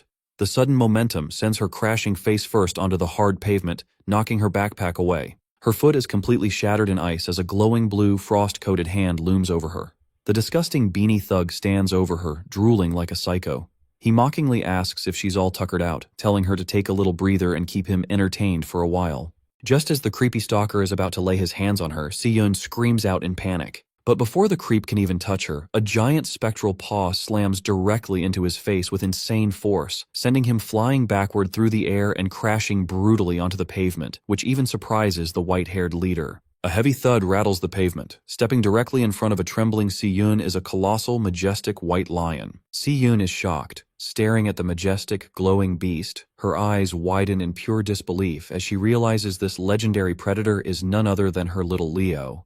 The beanie thug clutches his bleeding face, screaming in absolute horror. He frantically yells to his partner, crying about how the client who hired them never mentioned they'd have to fight a giant, overpowered monster lion. Leo lets out a deafening, earth-shaking roar that echoes throughout the entire alley. Completely terrified, the hooded stalker panics, frantically charging yellow lightning into his fists in a desperate, last-ditch effort to defend himself. But maintaining that massive, legendary form is way too exhausting for a baby cub.